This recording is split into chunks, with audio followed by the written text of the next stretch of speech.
I don't. I've already encouraged him to get into the Hagel hole, and he's very much just like, I've read the Bible, and that's the truth. Abstract Christian. Okay.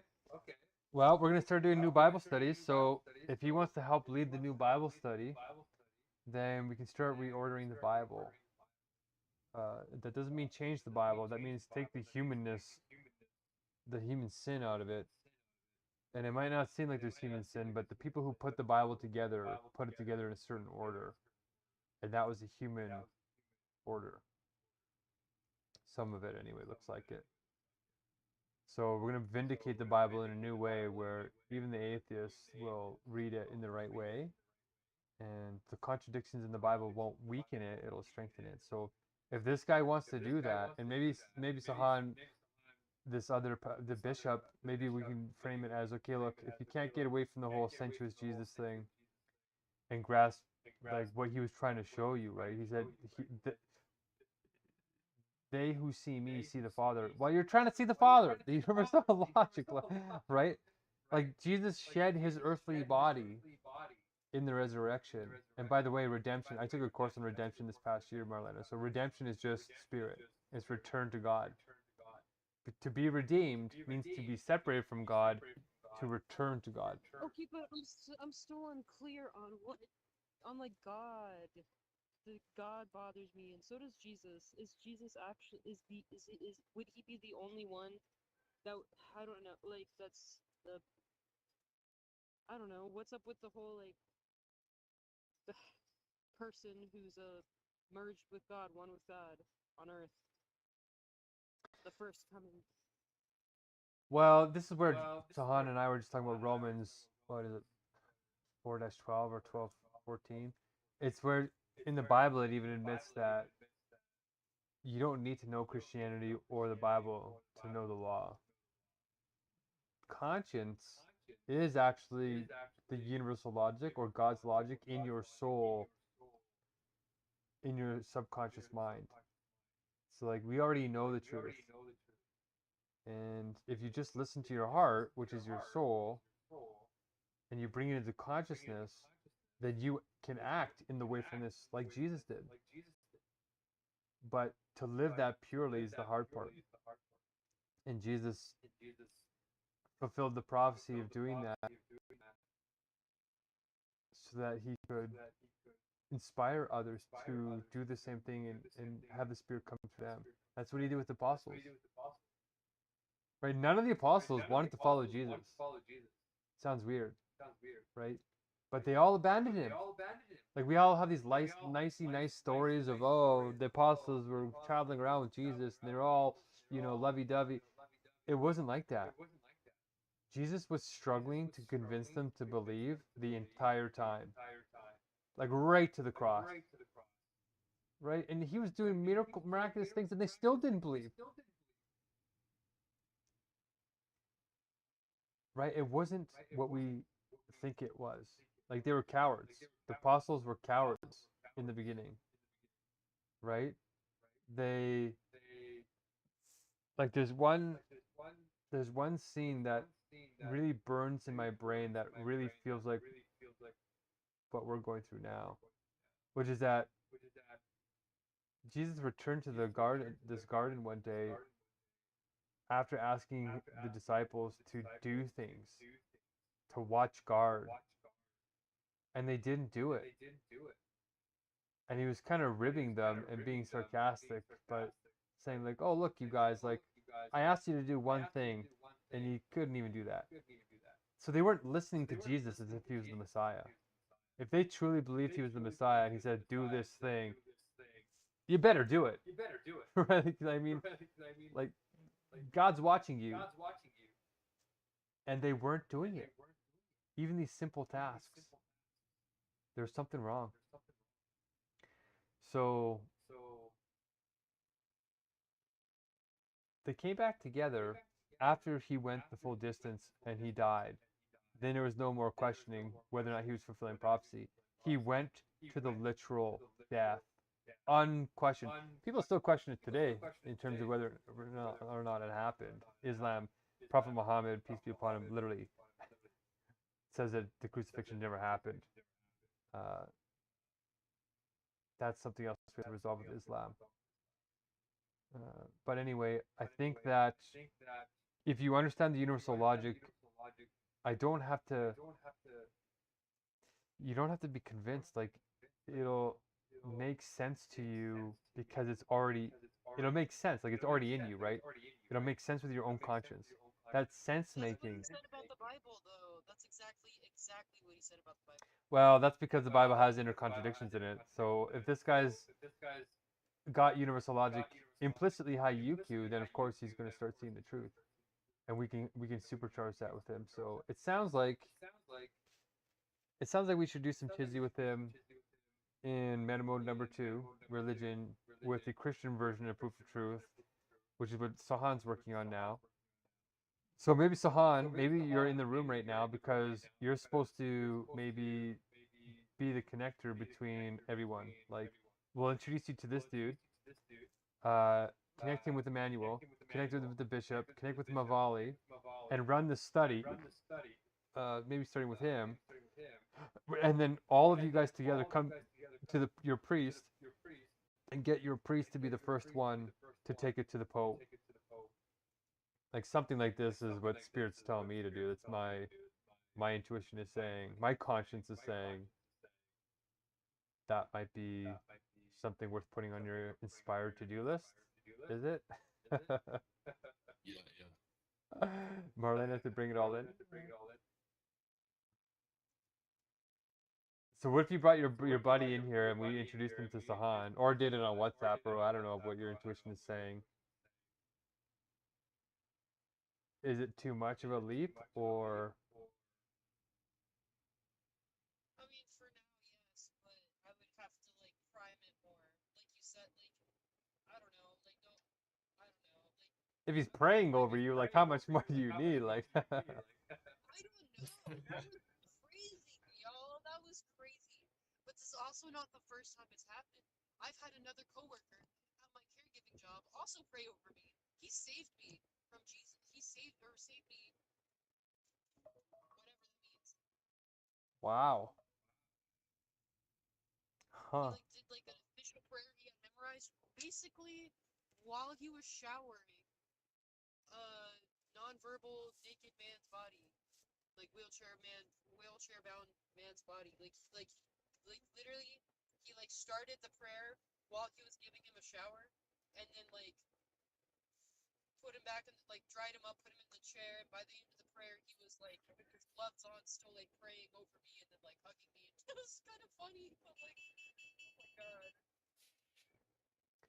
Yeah. That's a sign. And I also just told this guy about my dream that I had about that patient that well, I hesitate to use the word patient, but like that person that we were caregiving for, right? The nonverbal, like 21-year-old dude that was wheelchair bound with several genetic conditions that were very rare, um, and also cerebral palsy. And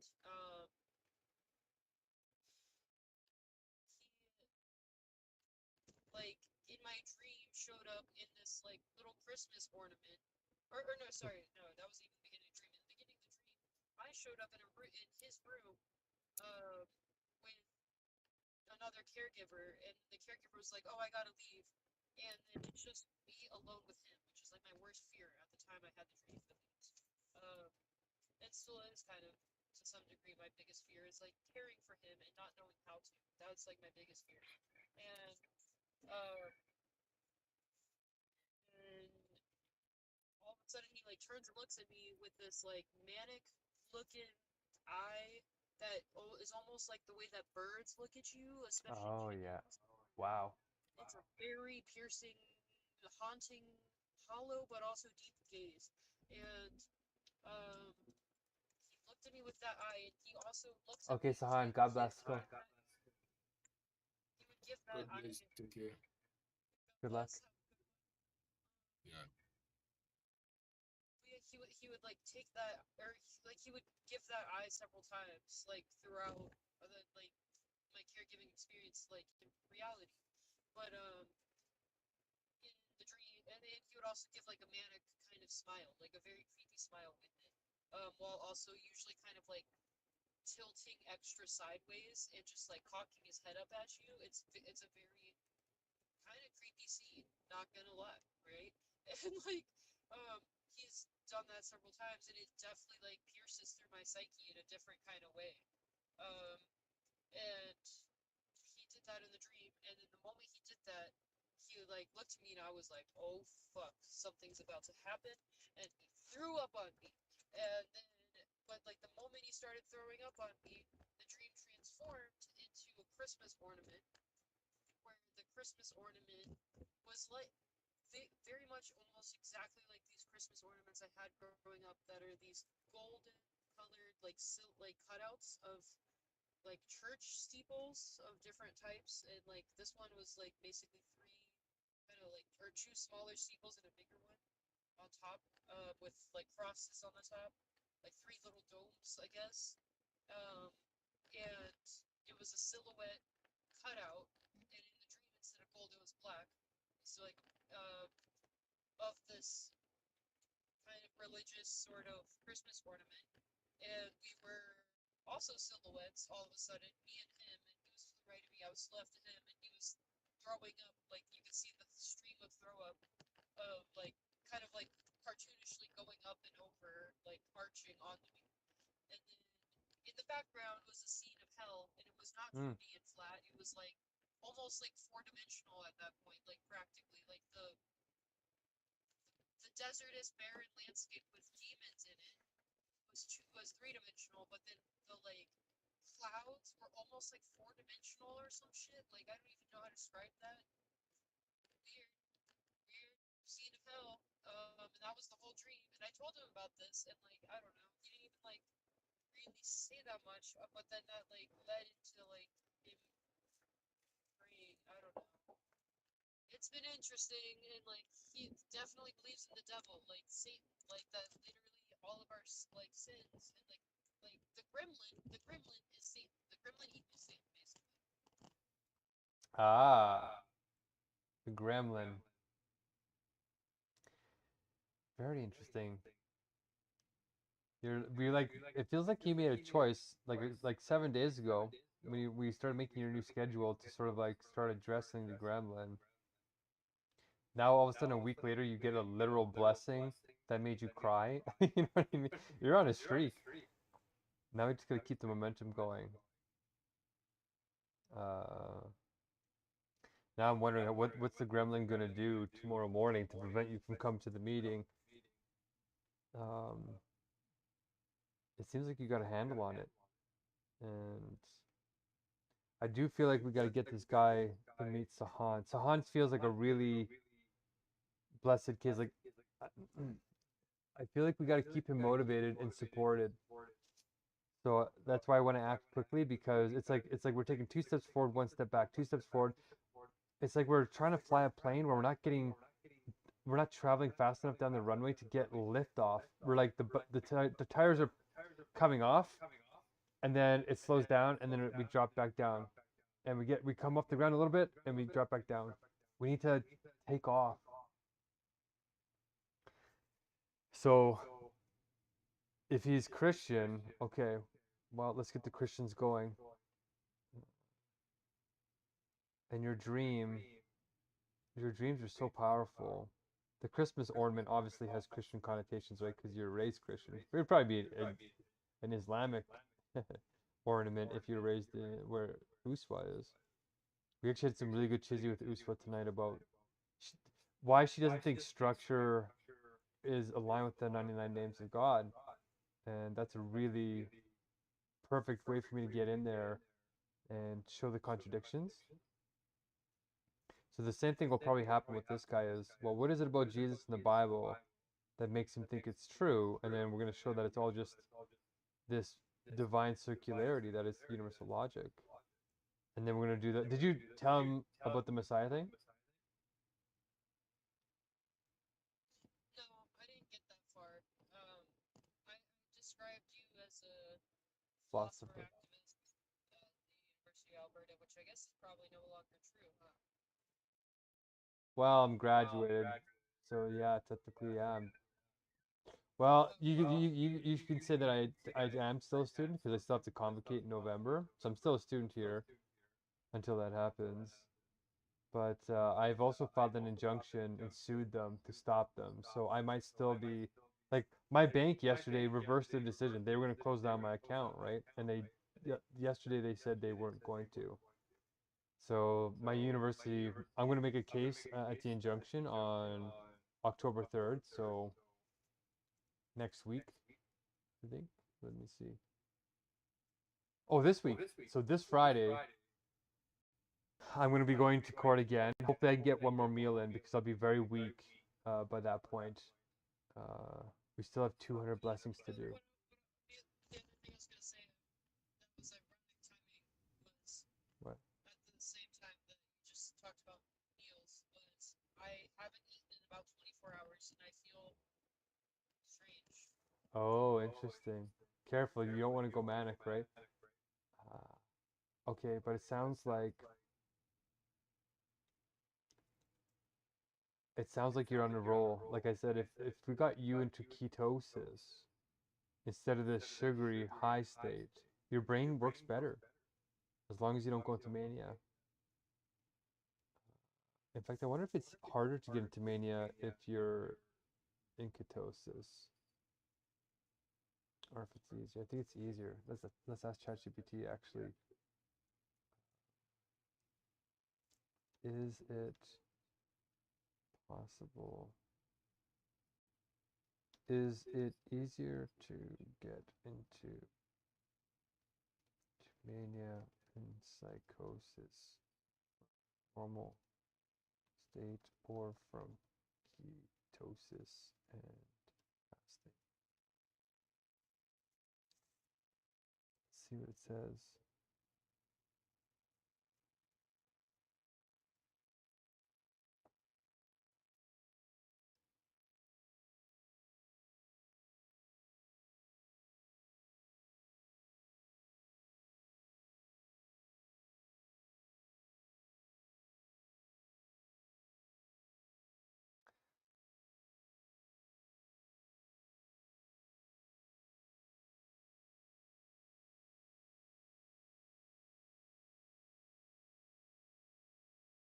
Okay.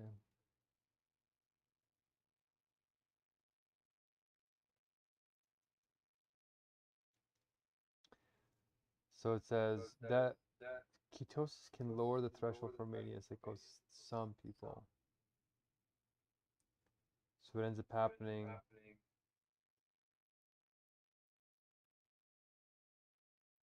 it increases stress hormones. Ketosis can, or no, fasting can. Fasting can increase dopamine sensitivity and neuroepinephrine, both of which can heighten arousal. Fasting with ketosis can disturb sleep and REM. Fasting or strict ketosis can deplete sodium, potassium, magnesium. So that's the thing that can cause problems. But as long as you're eating a balanced meal and you're staying balanced in ketosis, I think that's optimal. Cortisol, adrenaline, and ghrelin rise in fasting can increase alertness or irritability. So that alertness is what I'm feeling. Is my mind feels clear, and I have energy. Like sometimes I'm not even napping. So if you could control it and eat normally.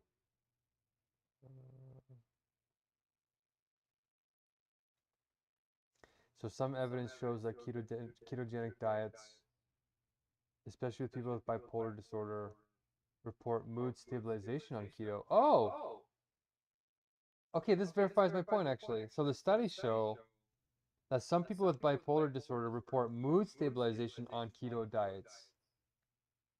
Look at that. So there's studies to show that I was right. Okay. So you should probably go on keto. Sometimes though it shows hypomania or agitation during the adaptation phase. So the first getting into it is the cranky stage, which Yeah, I'm familiar with that. I've gone through that many times. Anytime I've lost weight like that and gone through into ketosis, whether it's due to mania or the ketosis causing mania. Yeah, familiar with that. Okay, so as long as you get past the first stage, and you don't binge eat, and you don't, you stay on it, and you don't go too starved, and don't go too binging, should keep you stable. Okay. Yeah, if you get too dehydrated and stressed, you can start having hallucinations and paranoia and psychosis. But even at 14 days of no food and no water, I still wasn't having hallucinations. I was, time was the big thing that was starting to get changed. Okay. So it's safe for you to go into keto as long as you do it responsibly and keep your doctors updated.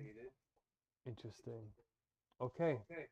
I'm wondering how much my Vyvanse affects my shit, if that makes sense. Okay. Let me type in. Just that I think it really is like affecting my appetite suppression a lot. Adderall did too, but I still ate throughout the day. I don't think I got asthma. Like the appetite suppression came when it kicked in, but I don't think it lasted as long. This one is kind of like I didn't eat till literally just right now. And since last night yesterday, but also like I've been eating kind of more starting between 3 and 5 p.m. maybe 3 and 7 p.m. It varies every day. I start eating not that much, but then later, like as the night goes on, I get hungrier and hungrier, and I eat more and more. And that's like the literal worst time to eat. So like, that's not good, but also I do think that Vyvanse plays a role in that, because I could be like starvingly hungry, and the moment the Vyvanse kick in, I could not eat for another 8 hours or something. You know what you should do maybe, that thought just came to me. If you took an iron pill, an iron supplement, which are fairly cheap, at like, 7 or 8 at night, your body gets some really strong cravings because usually it wants energy and iron for the blood. So if you trick your body into feeling full by taking an iron supplement, which gives you all the energy your blood needs, and like there's other things you can do to make your gut feel like you've eaten a meal, then that might get rid of those cravings. Huh? Are probiotics anti-vegan? No, you can get vegan probiotics. Yeah. What are vegan probiotics? I had one once. Biotics, like sauerkraut is a kind of probiotic, but you can get them in capsule form. They're there's lots of them. So you get them from Lactobacillus bifidobacterium, which grows on plant-based substrates, and also fermented foods. Yeah, like sauerkraut. Raw, unpasteurized. Yeah, sauerkraut is the first one. Raw, unpasteurized cabbage. Kimchi. Oh my gosh, I love kimchi. I made my own miso. Oh my gosh, talking about this. There's two things that have put me over the moon, like surprisingly delicious. One is homemade miso with sesame seeds. And the second thing is coconut milk. I love coconut milk. And I don't normally like coconut. I don't know why the coconut milk is just literally makes night and day difference. I'll cook with it forever now. And the cans come in fair trade certified. BPA-free ethical liners. So the canning is actually the best canning in literally the world. Literally, this can of coconut milk is the most ethical product I think I might have ever bought in a single can. And it tastes delicious.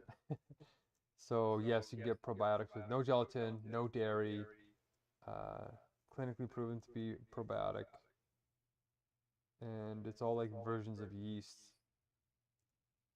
So it's about 5 to 5 billion in a single dose that you can get. Oh, recommended brands: Garden of Eden, Doctor Formulated, Aura Organic, Mary Ruth Organics, Deva Vegan Probiotic, Now Foods, and Renew Life. Those are all vegan brands that have probiotics. Cool. So let's just stick to it. And this guy, you know, see where it leads and leads quickly. Yeah, I'm surprised you. Is this guy at the new workplace or the old one?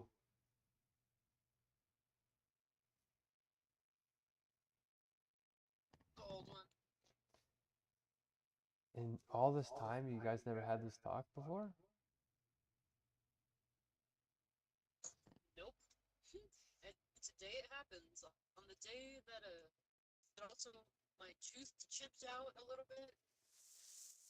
That's a little weird. And also Dre just like randomly up and left with his family to go to the beach yesterday. Hasn't been talking to me. Like, I don't know, but didn't say like send like a hey, I'm leaving kind of message or anything. But I guess that is kind of like his behavior in a way, is to just kind of like up and leave like that and wait in time. So like, not that he's gonna not come back, but like it just feels harsh. Maybe that's not even the word, but feels abandoned, but it's not abandoning, I guess. Rather, feels negating, but it is not. Anyway, it's just a weird time. And then the eclipse just happened. The fall equinox just happened. What else is going on? Like, what the heck? When did the equinox Then, happen? yeah, on the day that they had the Charlie Kirk like mass like world, like they encouraged everyone to pray on this day, kind of thing, and also had a mass like presidential celebration with Charlie Kirk's wife and the president on that day, the fall equinox and the eclipse, which is interesting. Wow. The eclipse, but is it the equinox? What am I thinking of? Right before Christmas, there's the darkest day of the year. And it's funny. It's when the sunset and the sun. Solstice. The same amount of day and the same amount of night at an equinox. 12 You're hour right. day and night. What does it all mean, right? It sounds like a very powerful day. So what this means is it might trigger a cascade of hormones, which might destabilize the routine tomorrow. So we should probably put extra protections in to say, okay, what could possibly go wrong for tomorrow? Because you know that saying, it's too good to be true. I have to work at 11 a.m. so I'll be here. I'll be in the meeting. Don't even go down that hole. Just don't. Yeah. Well, think about it though. Hope for the best, prepare for the worst, right? I'm not a fool. No, yeah, I agree. But but in a sense, like to me, like the way it feels is like wasted energy talking about it, because I know I'm already gonna be there. Like that's like there's no other option. There is no other. That's exactly what it strikes. Well, I trust you. I trust that you are actually in a new direction. Feels like something is different. This other guy must have sensed it too. Maybe this is the moment that you literally get back into the universal love. And in this time, instead of flying off a purple wormhole, you go down a Hagel hole and you stay stable. That was a nice little connection right there. Purple wormhole, Hagel hole. Interesting. Okay. Well, I'm gonna go down a little bit of a Hegel hole here tonight. I'm feeling a little bit too tired to. I feel inspired, so I want to keep reading Hegel tonight, but I feel a little bit too tired to do actual work. I went into. Do you know Jules Evans? Why does that sound familiar?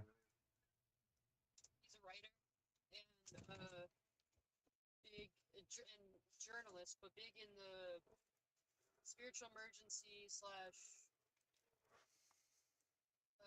post psychedelic difficulties space slash he writes sometimes for like he's written something with like Michael Pollan and he's like written with like maps like very like a lot of big people and he's also just like always writing pretty cool stuff about like psychedelics and how they relate to various other things, especially like Yeah, I see him here.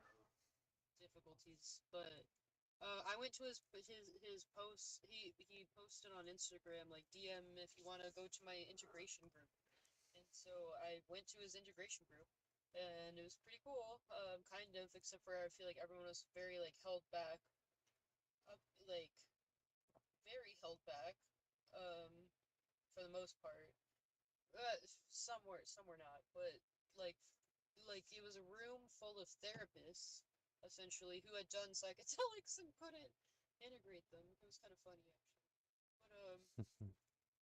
But yeah, like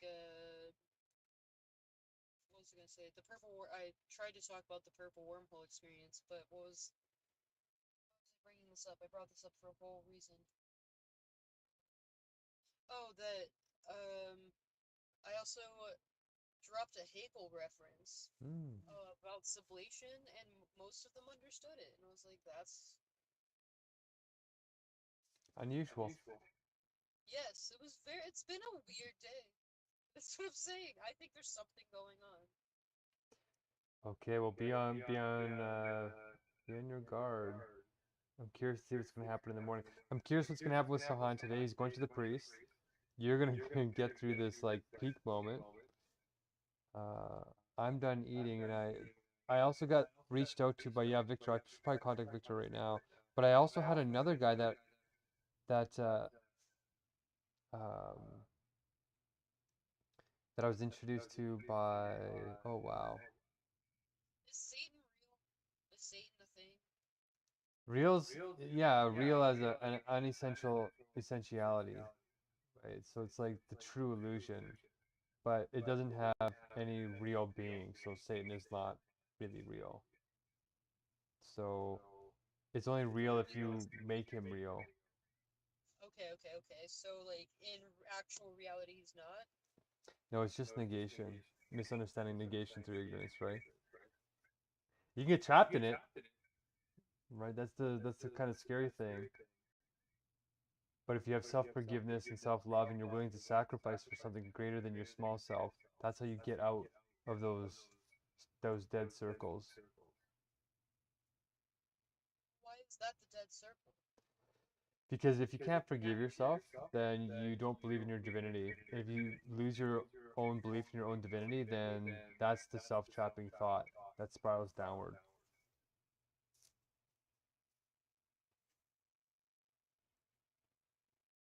In fact, what's odd is that the only unforgivable sin in the Bible that the Bible talks about, the only unforgivable one,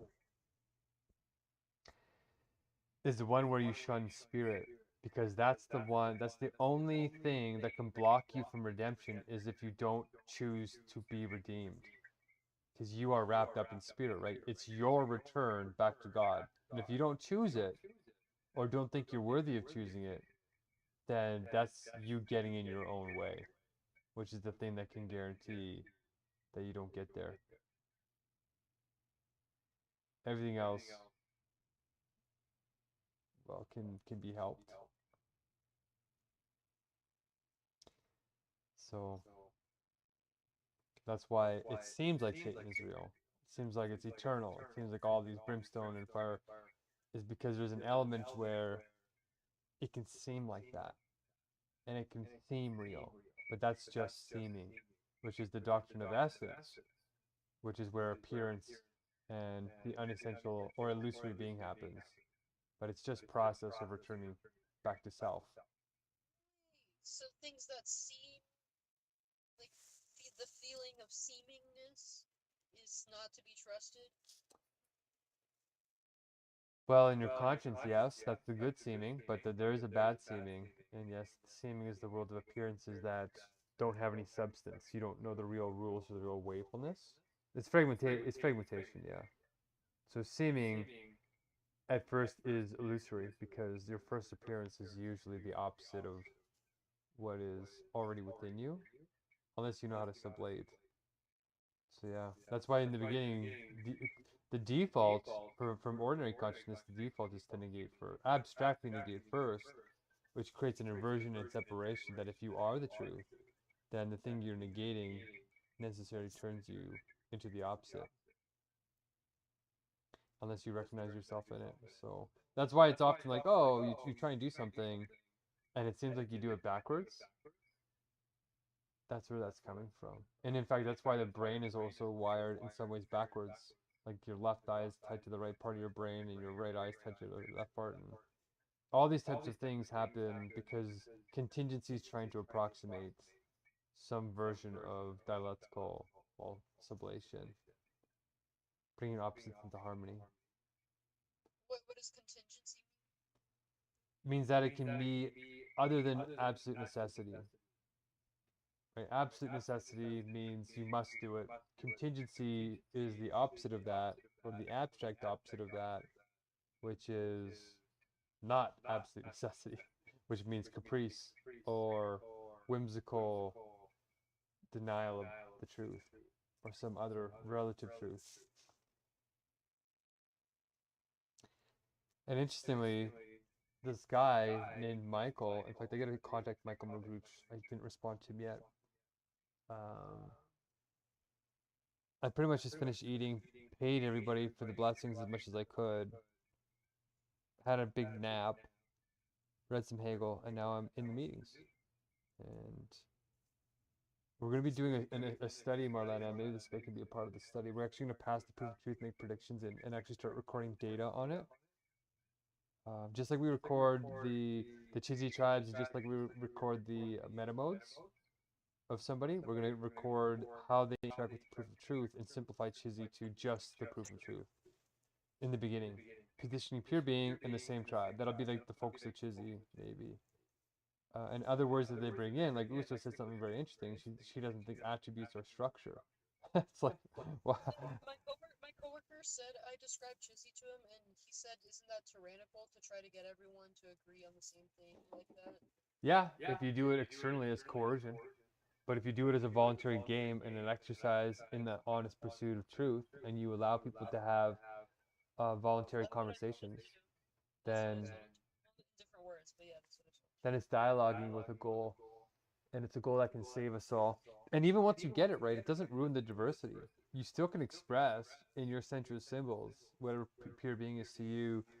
You can change it into an art. That's one thing I was worried about. Was like, if once you reach like a perfect eudaimonia, does it stay a eudaimonia? Because like, do the people get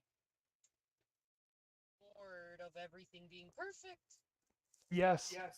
That's why real perfection includes negation. That's why we'll never get rid of negation. Right, that's why, by definition, Gödel's incompleteness theorem shows that our created universe is, by definition, incomplete. And the minute you complete it is the moment that you dissolve it. So that's why you want to do the Buddha thing and the Jesus thing and the Prophet Muhammad thing, where you preserve your individuality and you don't just do what in Hinduism is called returning from Shiva. Like Shiva is the destroyer, and then you just, once you're annihilated, self-annihilation, you return to Brahman. But it's you lose your individuality in the oneness, and that's what Hegel says not to do. You're supposed to preserve your individuality while grasping the universal oneness in the particularity. That's the tricky part, and the higher part actually. So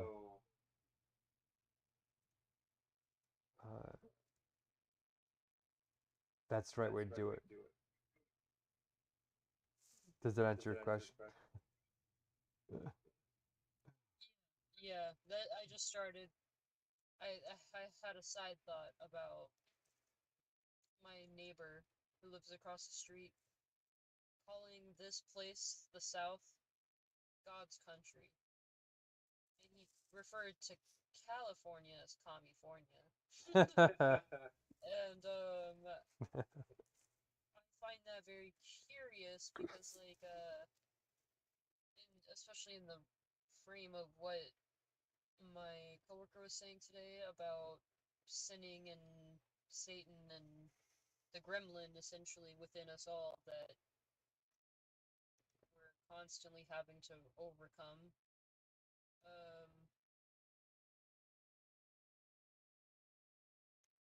don't even know what I was gonna say about that. Just like, wait, what was the very last thing you said? If that answered your question about, if we're all in utopia, is it going to get boring? And Hegel says, yeah, if you do it in the abstract way with no negation. So this overcoming is negation, but it's like growth. It's like substantial overcoming. It's like discernment over and over and over again. So But then why is it so like, I don't know, I feel like in every single moment that I'm like walking around in reality, it's like if I get absorbed in it, sometimes I enjoy it, but then like the moment I become meta aware that I'm like in reality, I fall away from the enjoyment of the moment and I immediately get stuck in the negative, like the infinite negative, I feel. I And think then I live there. And then I've learned in the past when I got really stuck there to jump out of that and to like meta program like the pathway to get stuck there and like I would be like, nope, not going here and just like literally jump out of it. But like then it started seeping back in over time. And I lost the immersiveness with it now. It's like a thing I'm constantly fighting. And then the less I fight it, the more it comes. the less you fight the negative, or the less you fight.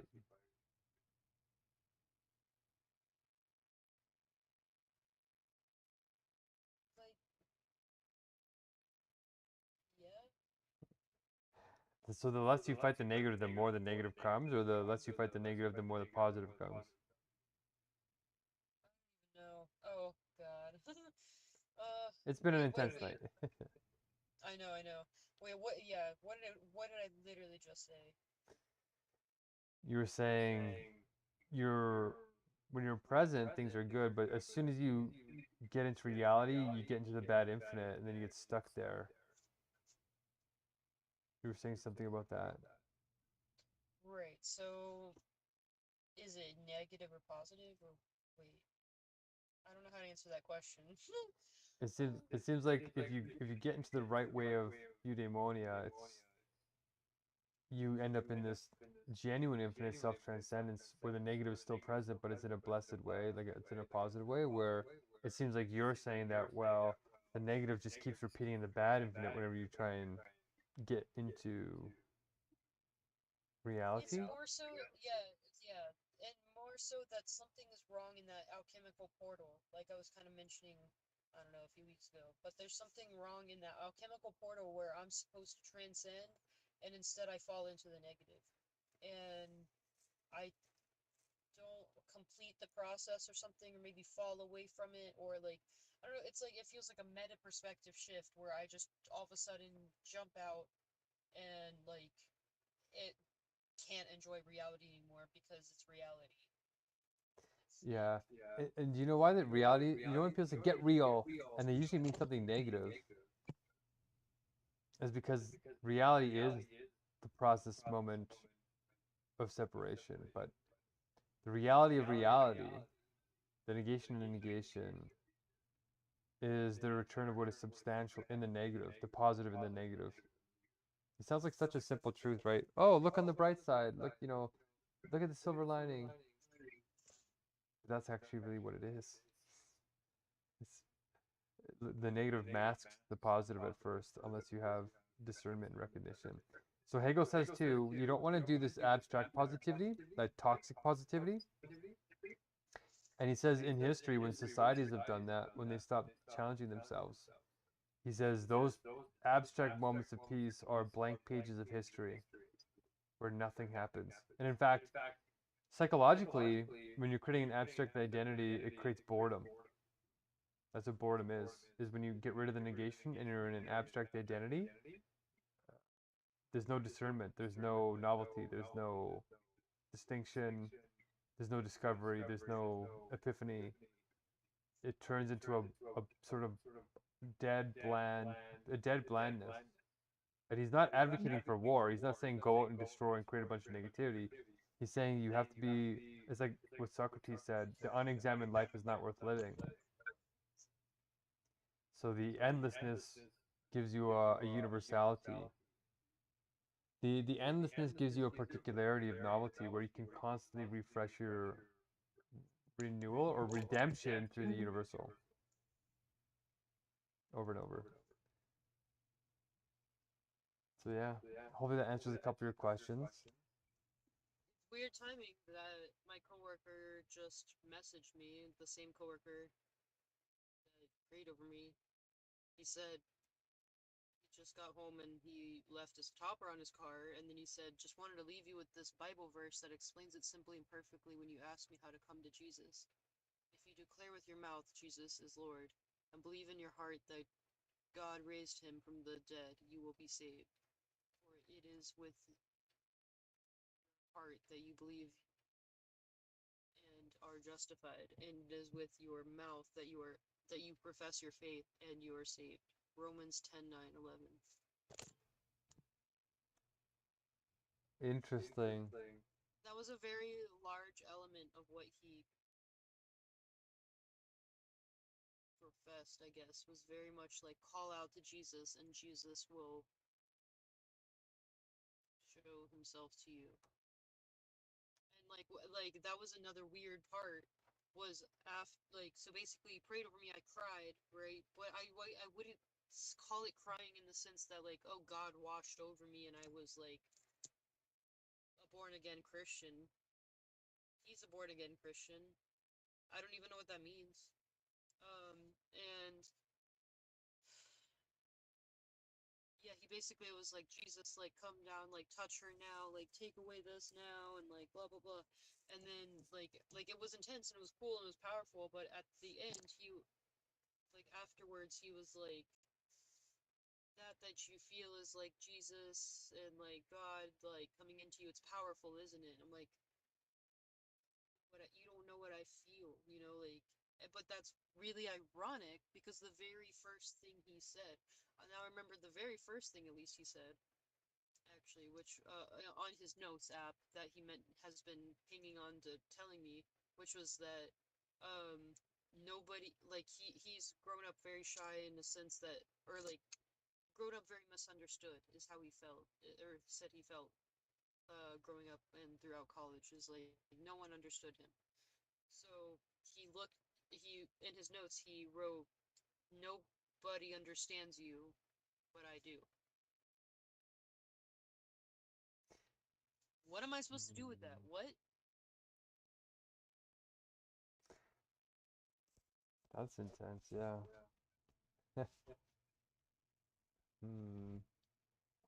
Declaring your faith, and he's intense. Well, maybe he's got Messiah level potential. Pass that by him and see what he thinks. Say, hey, I might know the Messiah. What would you say to that? Curious what he would say as a born again Christian. But it feels like that might get his attention, but also I wonder if that would cause a negation, just immediately be like, no, there can't be another Messiah. Well, he has to believe in the second coming, right? What really even is the second coming? Fulfillment of prophecy in Revelation. So Jesus said, as I have left, I will come back. So it means that kingdom come, and it means it's going to be different than before, different than the Garden of Eden, but greater. But I think what that means is it'll, instead of being Garden of Eden outside of Earth, it's Garden of Eden on Earth with universal logic. We'll see what he says. We don't have a whole lot of time. This other guy, Michael, messaged me too, and Heidi introduced me to him. He's right here in Alberta. So he messaged me tonight. Victor came in tonight. You had a profound experience tonight. And Sahan is going to go to his priest tonight. And Uso and I had some excellent chizzy tonight. It's been a really good night. And also, Sahan going to do a master's degree on the biodomes might be possible. The whole Everest pizza, all that kind of stuff is still there.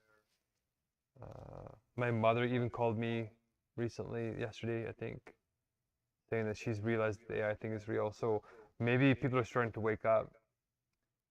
And we need to get them to do universal logic, though, because professing Jesus is Lord, all that stuff is reticulating sensory apparatus programming, right? That's what it does, is it programs your filter to start looking for positive in the negative. And if you don't believe in your own strength, it puts an image of Jesus there, so you at least believe Jesus is in you, and then it kind of like mimics it so that you can move forward. But the real substantial connection is through the proof of truth. It's through universal Yeah, he logic. said he basically started believing because he was in church one day and he had a beam of light that that shone on Sean? him. And That's the Polish coming out. whatever. And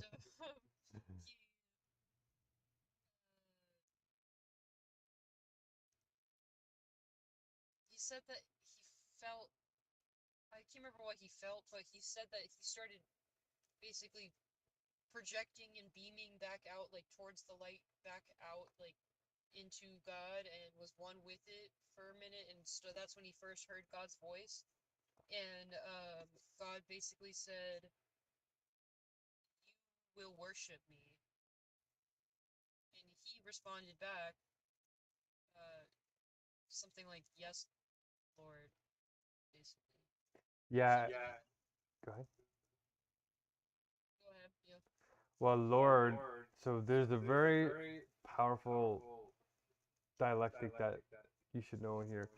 Lord and Spirit are like opposites in one way. They're the same God, but like Lord is the pure being bottom level, where fear is and beyondness is.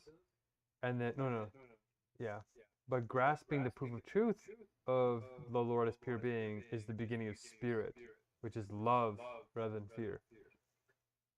That's why you say you're God fearing as the Lord, or to the Lord. What's interesting is he said there's nothing to fear in God. Nothing to fear in God. Just pure love. So that, and I was surprised by that because I thought most Christians were like God fearing or whatever. Yeah, well, it sounds like he's in the spirit then. It seems like he's in a higher mode then, if he's realizing that. That's the spirit. So, it sounds like he's more advanced, maybe. You and him should go. I just got a flash for some reason. I got an image of you and him going to that guy that you reported for the sexual harassment. Remember when he was homeless on the corner? For some reason, you and him got to go and get that guy to do the blessing over that homeless guy that used to work with you for some reason. Hey, it might happen. Yeah, I don't know. The image came to me instantly. I don't know why that happened. But that could be some redemption for him too, not just you. That was interesting. Okay, there's a lot here. Let's let it simmer. My chest is starting to hurt because it's it's been almost 24 hours since I ate. I'm getting hungry already, Marletta. Okay, what's your plan tonight then? What are you gonna do? You gonna simmer on this? Did you try and teach him pure being? I did try to say pure being at the beginning of formal first thought and all that, but it didn't. I didn't get into like teaching proof of truth level pure being. But yeah, it was. We talked for 3 hours. That was crazy. I don't even know how. There's a lot to integrate, I guess. But Oh wow. I need to go the fuck to sleep. Yeah, this guy just called me. Michael just called me. Okay. All right, synchronously. I'll answer him. We'll talk to you tomorrow. Good luck. Don't let the gremlin get you. Keep sublating. Sounds good. Keep waiting. Okay, Have a good peace. night. Peace. Peace. Okay, interesting timing, Michael. So glad, brother. Well, it's funny. I was just in a meeting with a woman who had a big breakthrough tonight, and she just said goodnight, and you called. So it was a perfect transition. Nice. From one breakthrough to another. That's Brother, right. it's been a while. Looking good. You too. Hey, thank you. We're both furry. Yes, We're I both was gonna fur. say. I'm a little bit more bushy. Yeah. So, are you on a fast right now? Yeah, I had a meal just last night, so it's been almost 24 hours since I ate. So yes, it's getting Uh, intense. but you said something like a death fast or something? Yeah, I'm on day 128, so I have meals whenever there's enough blessings that are made. So they did Ah, 214 blessings. I ate a holy meal, and I just finished the holy meal. Now I'm back on the hunger strike, and it's just perpetual. Yeah, that's right. So you're catching me at a good time. In 2 days from now, I'll be fading, so this is the best it's gonna get. well, you're gonna need this, brother. You know we met for a reason, right? Yep. Heidi Little, she worked her magic. Brother, we did it. Something has happened, and I know I'm doing my part. I know you're doing your part. And I'm sure that the reason we met is because we're supposed to put our parts together. I don't know how, but I know that what we have been seeking inside. So, long story short, Okay, hit me. and you're like, okay, but there's like layers of setup that deserve this conversation here. You have 10 minutes? Oh yeah, we're good. Okay. Because you might be the only person I have ever talked to since the breakthrough started compounding a month ago that not only will get it, but will get it from like a multi, uh, omnidimensionally. You know what I mean? Because you have that many layers of understanding. You're a Renaissance thinker. So Thank you. I've been battling this three-headed monster of a thing for 15 years. And I've mentioned things to you, I'm sure of it, because we had such a powerful powwow the last time we talked. Yep. And last month, it hit me like a ton of bricks. And I finally had the word, the phrase, the context to understand what it was that I've been fucking wrestling with that made me feel like I'm crazy, that made me feel like no one would understand because it's too vague or it's too spiritual or prophetic or whatever. And then I started. So the greatest question equals the greatest answer. You remember that, right? Yep.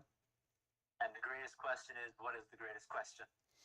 It's the mother of questions that gives birth to all other questions. Just like to search for the greatest solution is to ask the question, what is the greatest solution?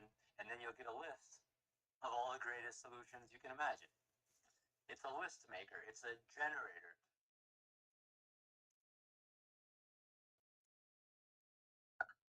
It's the first principle of first principles. Mhm. It's the logos. It's the logos in operational form.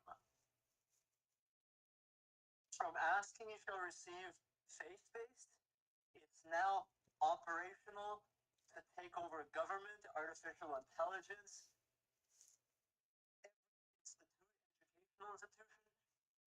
It is the unified field. It is the You know how science and mathematics are all called academic fields? Yeah. The unified field was inquiry. The unified field of inquiry. They've all been using it. That's right. You nailed it. Now, how do we operationalize it, right? In the universal field of education, the real one, the Dude, universal logic. I'm about to unleash the first principle GPT. The point is that we embed the first principle in every single inquiry, in every single institution, in every single at the foundation of every AI. And institutions that don't have essentially called themselves out as uh, as as negligent to their ethos, because it's not only irrefutable and universal, of course. You see the bouncing ball in ways I don't have to describe, but because it was the hardest thing to discover, and it's the easiest thing to prove because it's irrefutable. And if you find one contradiction, it collapses. So every refutation validates it and strengthens it because you have to use it to discover what the greatest refutation could be. Yeah. It's the measure of greatness. Self-reflexivity, right? Exactly. It's like it's like a martial artist who says, I'm not only the best martial artist and I've never been beat, but you won't even be able to touch me. That's like a golden treasure chest for any fighter because they're like, all I have to do is touch him. And they can't. Yeah. And not only that, but the greatest part about it is because asking you shall receive is just infinite, right? But it's not just the question. And that's what I discovered. Like I was discovering this while I was going live stream disclosing it. I was like, that's why it was hiding in plain sight.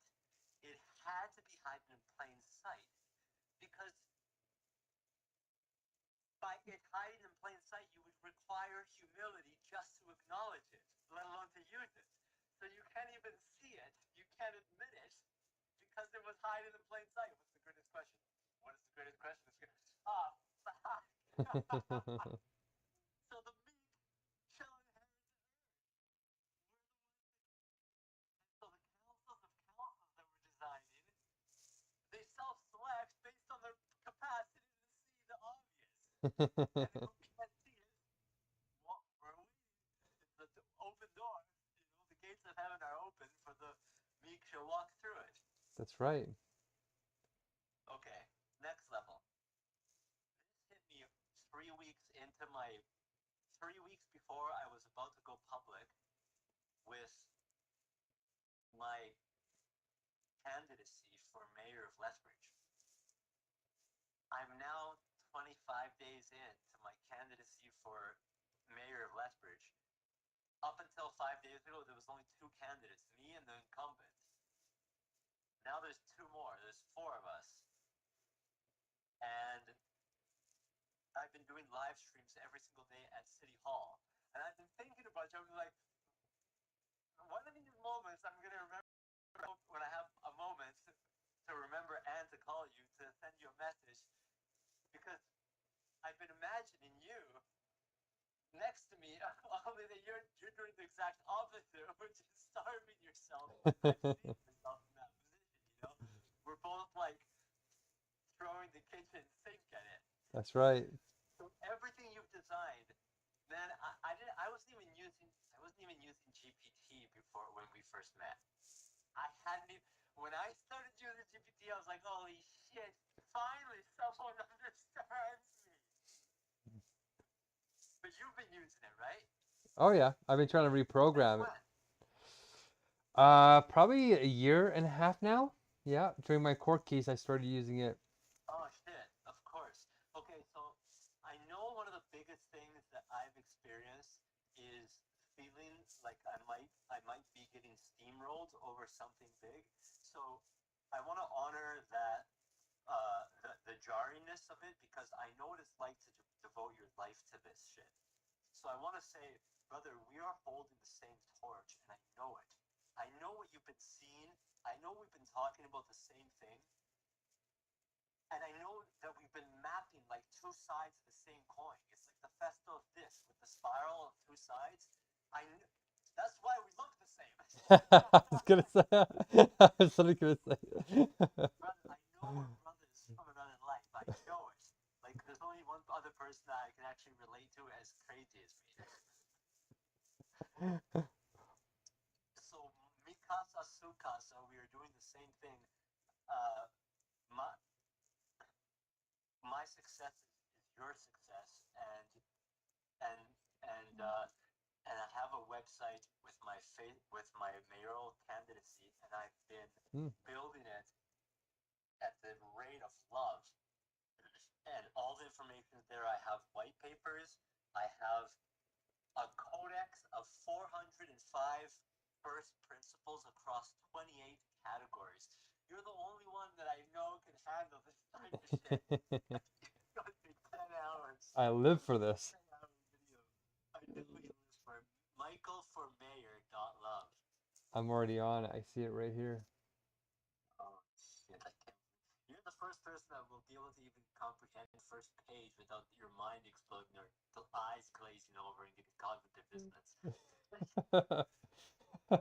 It's intense. You're right. A lot of ordinary consciousness will have a hard time getting right into it. But I'm amazed because you're trying to unite the two worlds, right? The super esoteric and like the practical, like Lethbridge mayor, Yeah, right? and for mayor, exactly. It's the perfect force of hand to speak in multilingual pragmatics and visionary. But we were born for this, you know. That's right. And it's every day I'm relayering it, revising. We're bringing heaven down to earth. That's what's happening. It's kingdom come, exactly. And that's what I tell people. It's literally, we're creating God's government, right? The inner government. I'm going worldwide, but you're doing it in a microcosm in Lethbridge. But it's the same tools. I've been doing it worldwide, and I'm like, this fucking, it's too, I can't hook my hands into anything. So I'm like, okay, I gotta bring it all the way down. You know what my live stream was today, which was the best live stream I've ever done? But it was the best speech read live stream. My first live stream, which is the pinned post on my Facebook, is the best freestyle live stream. But this one was called The Torch of Inquiry. The Logos Made Civic Law. That's right. When you say God government, I mean, it's channeling right through us. It's the only way to do it. It's the purest form of the scientific method in decision making. That's right. It's absolute critical. It's imminent critique of itself to generate itself. That's how it does it. It's the verification process generating its own content to verify. Right, content and form alternate. It just keeps going and then it circles back on itself. Right. That's asymptotic recursion. Exactly. So I mean, this is powerful stuff and you can build a government on it as long as you know the order. And so Build a what? you can build a government on it as long as you know the order. Yeah. Right? Oh, So yeah. if you ran Lethbridge as 3 ministries, like as a fractal recursive version of the global government, right? It's all the same at all levels. Totally. And then copy paste. Everyone copies and pastes simultaneously. It's a fractal, exactly. So if you learn this little model that we have of these ever-living meetings, so you have very ethical meetings, and then you have the Ministry of Logic, Ministry of Nature, Ministry of Spirit as a circle, or the absolute syllogism. What was the first one? Ministry of Logic? Ministry of Logic, like we mean divine logic, right? And then, and then human beings are approximations of that. And then, or you are it, but our fragmentedness of consciousness is what separates us, right? When you see it directly, it's obvious that that's what's always true, right? That's what you were saying. You're remembering to what you lost, which you already are. So that's Ministry of Logic. Ministry of Nature is taking care of the environment, like you're doing with that beautiful shrine you have. And then number 3 is Ministry of Spirit, which is our purification of our minds to return to God on earth as a government. Of course, those are the all human and divine logic fits there. 13 councils, but I like the 3 ministries. Well, the ministries. No, go ahead. No, that's all. Go ahead. Well, each ministry subdivides into 3 councils. So there's 9 plus 3. 9. There's 12, and then the whole might be the 13th, right? All of them together. Yeah, the 13th was the leadership and visionary at the center of the zodiacs for me. Yeah. Which is the wisdom council. So how far have you gotten in mapping this all out? I'm reading through as you're going, as I'm. I have 10% on the website, and it's a lot. But if you click on the infinity key, that's where you get to the GPT conversations with prove the first principle as irrefutable across the most rigorous verification framework I could comprehend. But I mean, it's actually the most rigorous framework that I could put together with a GPT. I can barely comprehend it. As it should be, surrounded by fools surrounded by geniuses. Well, let's see here. The first principle of first principles. Here it is. So how do I talk to the GPT about it? Click the infinity key to take you to Michael for mayor.love/the_infinity_key. Yeah, the greatest question, the greatest answer. TGQ. Am I am the first principle. Unified field. Why it matters. Okay, so this is your conversation with GPT right here. No, but there's 2 links that will send you right into the conversation. And that's basically my directory of all the infinity key content that I have. And there's a link at the bottom that there's two peer reviews mid conversation that I link to. One is pure epistemological, and the other one is like ontological and operational. If I got those right. Okay, yeah, you did. Peer review right there. So you got a starter kit, white paper, executive summary, peer review, AI peer review, and then why institutions must review. Nice rhyme. Okay, so that's in the middle, and then 2 twin keystones of the codex. Right, the codex is the universal logic technically, and your proof, what you're grasping in the proof is the self-reflexivity of the question, which is in some ways a negation. So you're very, very close, but there's another level underneath that, another layer, and that's that you're very, very close. So the question represents negation because the sublation of the question is the answer, which contains the question within it. And so what you're picking up on is the self-reflexivity of an inner contradiction is what it's called. So when the best question ever is itself the question that leads to the best answers, there's like a self-reflexive inner contradictoriness to it, a self-referentiality. But the pureness of that, the real unquestionable question or answer to that question is when you use negation to negate everything, including the question. You negate everything. That's the point. Inquiry takes you there. The self-referentiation takes you to non-duality. Exactly. Well, at first abstract non-duality, but you get down to basically pure being as the first perfect God thought that solves the perfect question. It's like, well, what is there? What can I really truly know, epistemologically and ontologically? And when you negate everything, you end up collapsing it into a negation of negation.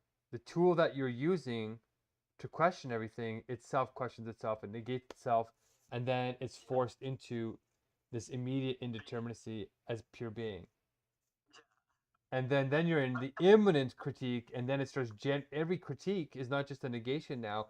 Every negation is a generation, and then ontology and epistemology are happening in every move. And then all the now you're starting on pure truth. Yes. And then you're building out from that as opposed to figuring out what's not true. Yes. Yeah. Exactly. The frame is universal. Now you're starting from like affirmativeness, true affirmativeness. It's unquestionable, unshakable because you've questioned everything.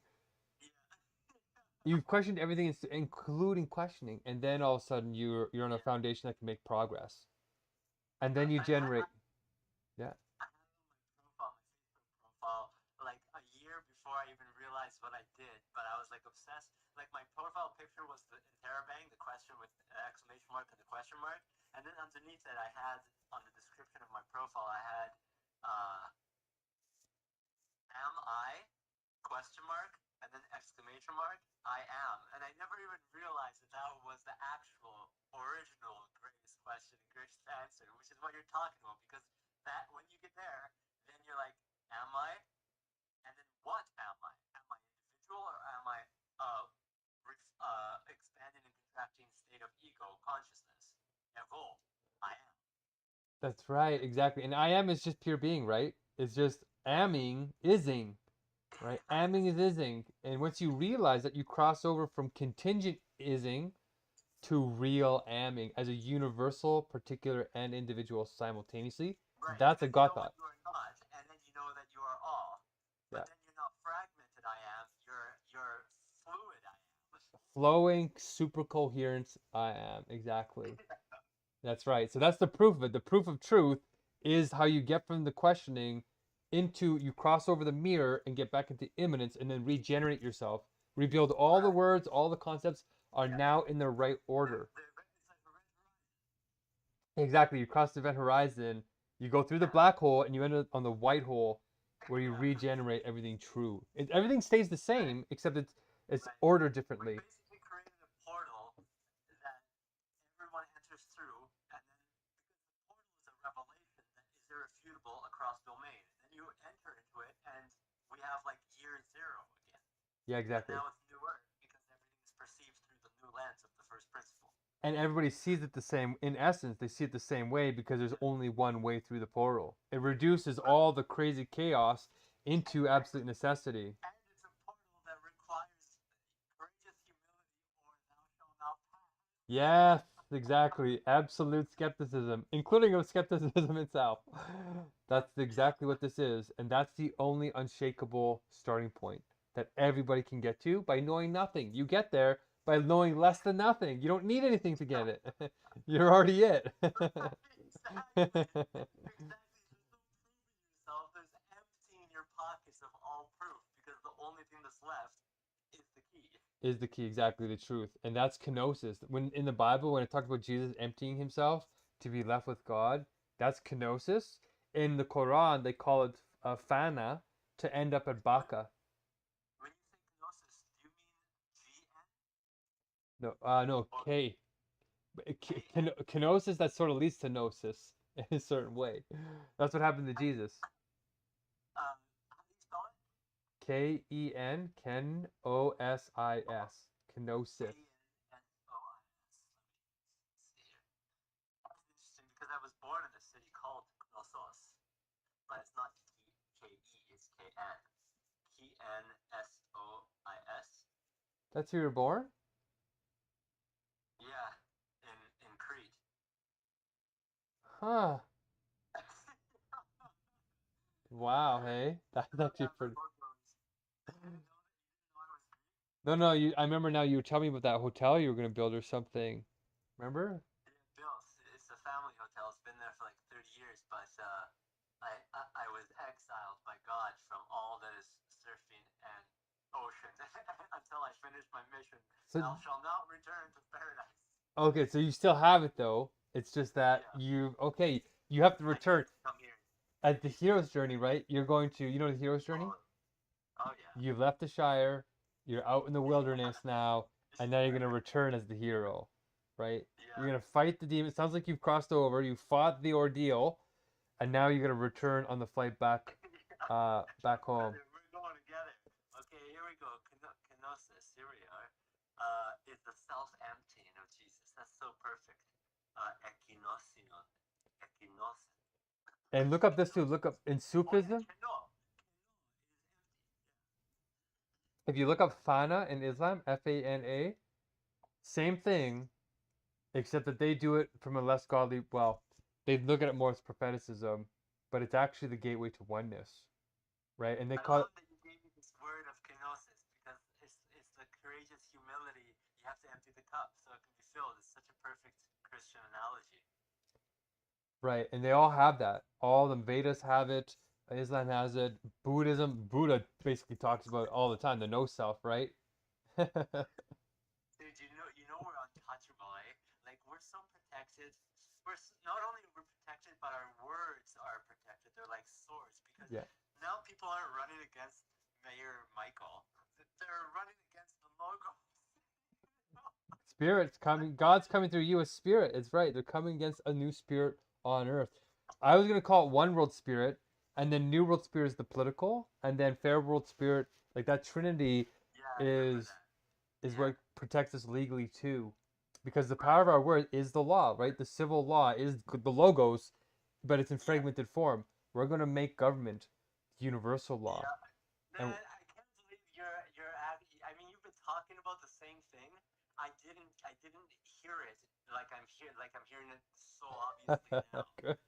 But I knew, and that's why when we met, you probably just totally boosted me into where I was going. You know, I mean, of course, I know you did. We boasted each other. We're But here now for a we're the reason. only two people that I know that know this, like this, that know it like this. I'm sure lots of people in their own language. Yeah, I knew I was supposed to call you tonight. 33% battery, brother. I don't know what, but you should probably just come here. I can't leave, but we should hang out. You know, like I I'm gonna be really busy, but I always have time for you. And I have no idea what we would get up to, but we would probably do some epic things. Even if you're there, we're talking now, and we probably have a lot to like. Now I'm able to understand so much better what you've been saying and what you've written, what you've done. So our our our movement, our momentum is going hyperspeed right now. Between what you have and what it's not even about what I have or what you have. It's about your capacity to see into it because then that opens up. Then you're able to see the bloom in me, and I'm able to see the bloom in you, Yeah. and then all our inventory essentially just fuses. You know, inventory in network, inventory in mission critical components. There's actually six categories of divine idea on earth for sensuous power, right? The first Six one categories for what? for sensuous power of the divine idea Sensuous on power. earth. Yeah, the divine idea on earth in space time is called beauty, right? And when we're networking and sharing, there's six categories of immediate power. One is facial beauty, which we can share with each other. Facial beauty, social beauty, like you said, wealth beauty, body beauty, culturedness beauty, and then IQ beauty. 85% of Yeah. power and the election with Lethbridge, all that stuff, sensuous people with ordinary consciousness see those categories because all they can see is external divine idea, whereas you and I have Right. just achieved the internal divine idea to understand the inner and the outer. I love you, man. I love you because right now you're probably one of the only ones that can relate in this way that I can enter full student again. And I know because you and not just student, but student of the teachings that I want to that that are like puzzle pieces that are just falling into place and make things. Because you come from an academic background, I don't, and that's why you have this language that it's like, oh, that's what I've been trying to articulate. And yeah, So this is where I can help you with the election a little bit. And the thing is, should I come to Lethbridge? Well, if divine idea says so, but I'm on the verge of death, right? Like I could die. I just had some more meals, so I've recovered a little bit. So if if I don't get I enough got blessings, food, I got food, and if I'm in the face of this campaign, whether I get elected or not, we're still going full for like I'm aiming through all of it, you know, like all the way to through prime minister, through presidents of the United Nations, through all of it, just pure into truth and logos. So whatever happens, but God knows I could use the support, and God knows that you're probably the only one that can actually support me. People have offered help. I'm like, I don't even know a word of English, you know, like share the message, but people aren't even able to connect, like even call. Everyone in my life is disappearing. No one's commenting. No one is sharing. This is like the ultimate because everyone's like jarred. Like, wait, this fucking hippie building rocks at the river bottom. The city destroyed the shrine, by the way. What? They destroyed it on the 237th anniversary of the creation of the United States Constitution. On a full moon in the morning, without warning anybody, they came in with bulldozers in the rain, in the mud, and they destroyed it with the statement of the public, the narrative presented to the public with the news broadcast stations at the shrine while I'm sleeping was, we did a study and we discovered that it was an environmental Disturbance? What? disturbance. It was damaging the environment. And I'm going to go to the city hall on Monday to actually, for the first time, ask for the study. But it's like it was stones. Oh my gosh, they made it up. That's what they're doing to me too. They're trying to push me out of the University of Alberta. The system is trying to get rid of us, right? Yeah. Because and they have to do it so weird because they can't actually touch the things we're saying. exactly. They're using policy and all this walk around. They're all using legal. They're doing all this weird logic. Yeah. Because we're exposing. Frantic. I was watching a video today. It was called something about chosen ones, and one of them was like, the people that are watching you the most are the ones that know you got dirt on them because they're begging, they're hoping to God that you're not calling them out. And I have a lot of dirt because the reason why they destroyed it is because I was there in January of last year, and I almost got shot from the police shooting range across the creek, aiming directly at the shrine. At first, I was like, their guns are blazing all day long.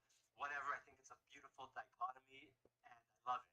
I was like, they're celebrating bullets, but they don't know what they're actually celebrating. I'm on the other side here doing the peace shrine, and then I feel one day in the wintertime, I hear a ricochet go right by my ear, and that was the moment everything changed. Because Whoa. I knew that I was attracting people, inviting people to come into clear and present danger.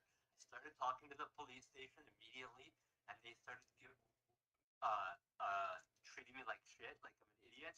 I later found out that lots of people have been saying this thing, and they don't give a shit.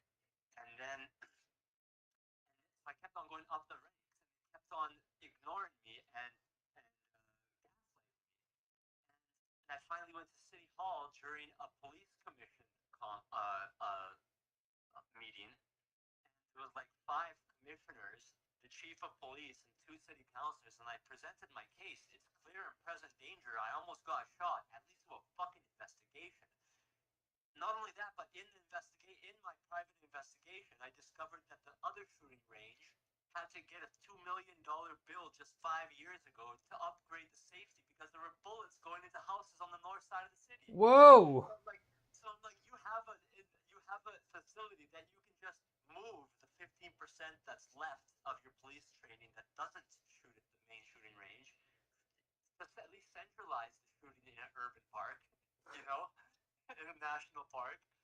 But and they're like, instead of just moving the 15%, we'll just destroy it and lie to the entire city. And every counselor ignored it. They didn't say anything. They just let it happen. Wow. So Hey. you can imagine what they thought as soon as I publicized my mayoral candidacy. Whoa.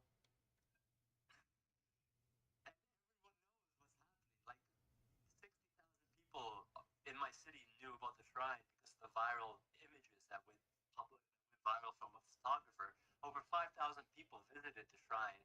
Everybody knows the whole story, so there's like this rags to riches hero's journey thing transpiring here.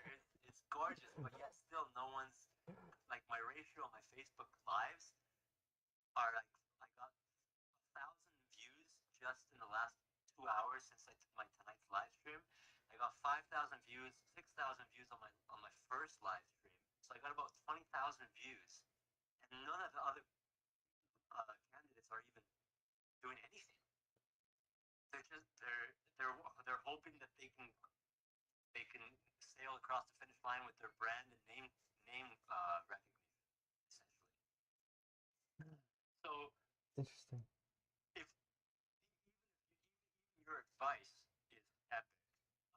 But there's a full. We have 25 days left, and there's a opening for a campaign manager. Oh If you shit. you can manage the website, we can build the organization that is actually stewarding the first principle together, because I know you're primed for it. It's our organization. I have a non-profit already that's set up for it. It's 8 billion free and equal shares, open source, everything.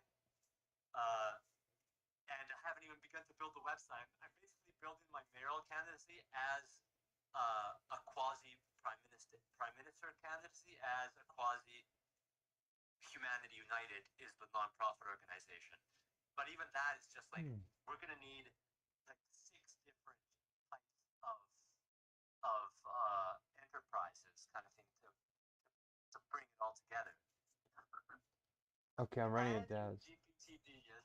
We are match made in heaven, brother. Well, we need to create a global governance, is what you're talking about, at all levels. So we need to do this legally right, because if you take any money internationally in your campaign, you'll be charged with foreign interference, right? That's what they tried to do for me. Oh yeah. I just finished a mind map of what is the streamlined approach that I need of a bundle of documents to immediately begin receiving trillions of dollars. What I would need, and then I reverse engineered it all the way back to any philanthropist who wants to join in the legacy, because this is just legacy now. We don't have to talk about bargains or deals, or anybody who wants a legacy, any serious billionaire or philanthropist will check the math. When they realize it's true, and they will, then it's about them honoring stewards with no questions asked support, as opposed to, well, these are my requirements. You know, do you have this? It's like, what do you think we have? Why do you think it arrived in our minds, in our consciousness? So we're not reaching, we're not begging, because we don't even need the money. The realization itself doesn't require any infrastructure. People can start using the logos immediately. You know? Oh man, we could play the Chizzy game. Okay, we can bring things together. What's flashing through my mind is that there's 25 days left, which is not a lot of time. No. And you know, But we're in the same province, aren't we? we're both in Alberta. So I know people who I think might live in Lethbridge, but you know, they're all starting to shun me a little bit too. But They're all what? it's starting to shun me a little bit too, because it's Oh so yeah. extreme what we're doing, right? But they're starting to warm up to it. They're like, "Wow, my mom called me the other day and she said you're right. Actually, this AI thing is starting to get weird. Facebook is weird." I said, "I told you 3 years ago we need to get moving on this." So people are starting to wake up, and they're starting to realize this is getting really psychotically weird, and all of our systems are changing. Unemployment's growing. Like all this weird stuff is occurring. So it's a good time to actually start pushing the limits and not giving up and directing people in this direction to basically God's government at the local, regional, provincial, national, and international level. So I feel like, well, here's 3 things that are coming to me. One is campaign manager. I might be dead in 3 weeks. Like 25 days is all I have left to live. If I don't get another meal, I'd probably die in 25 days. Brother,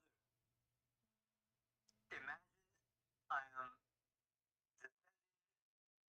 like, into life and saying, Passover, it's time for us to get to work. Well, hold We on. have we have everything we need to cross the boundary of cognitiveness now. We have the irrefutable proof. We have a mayoral campaign that people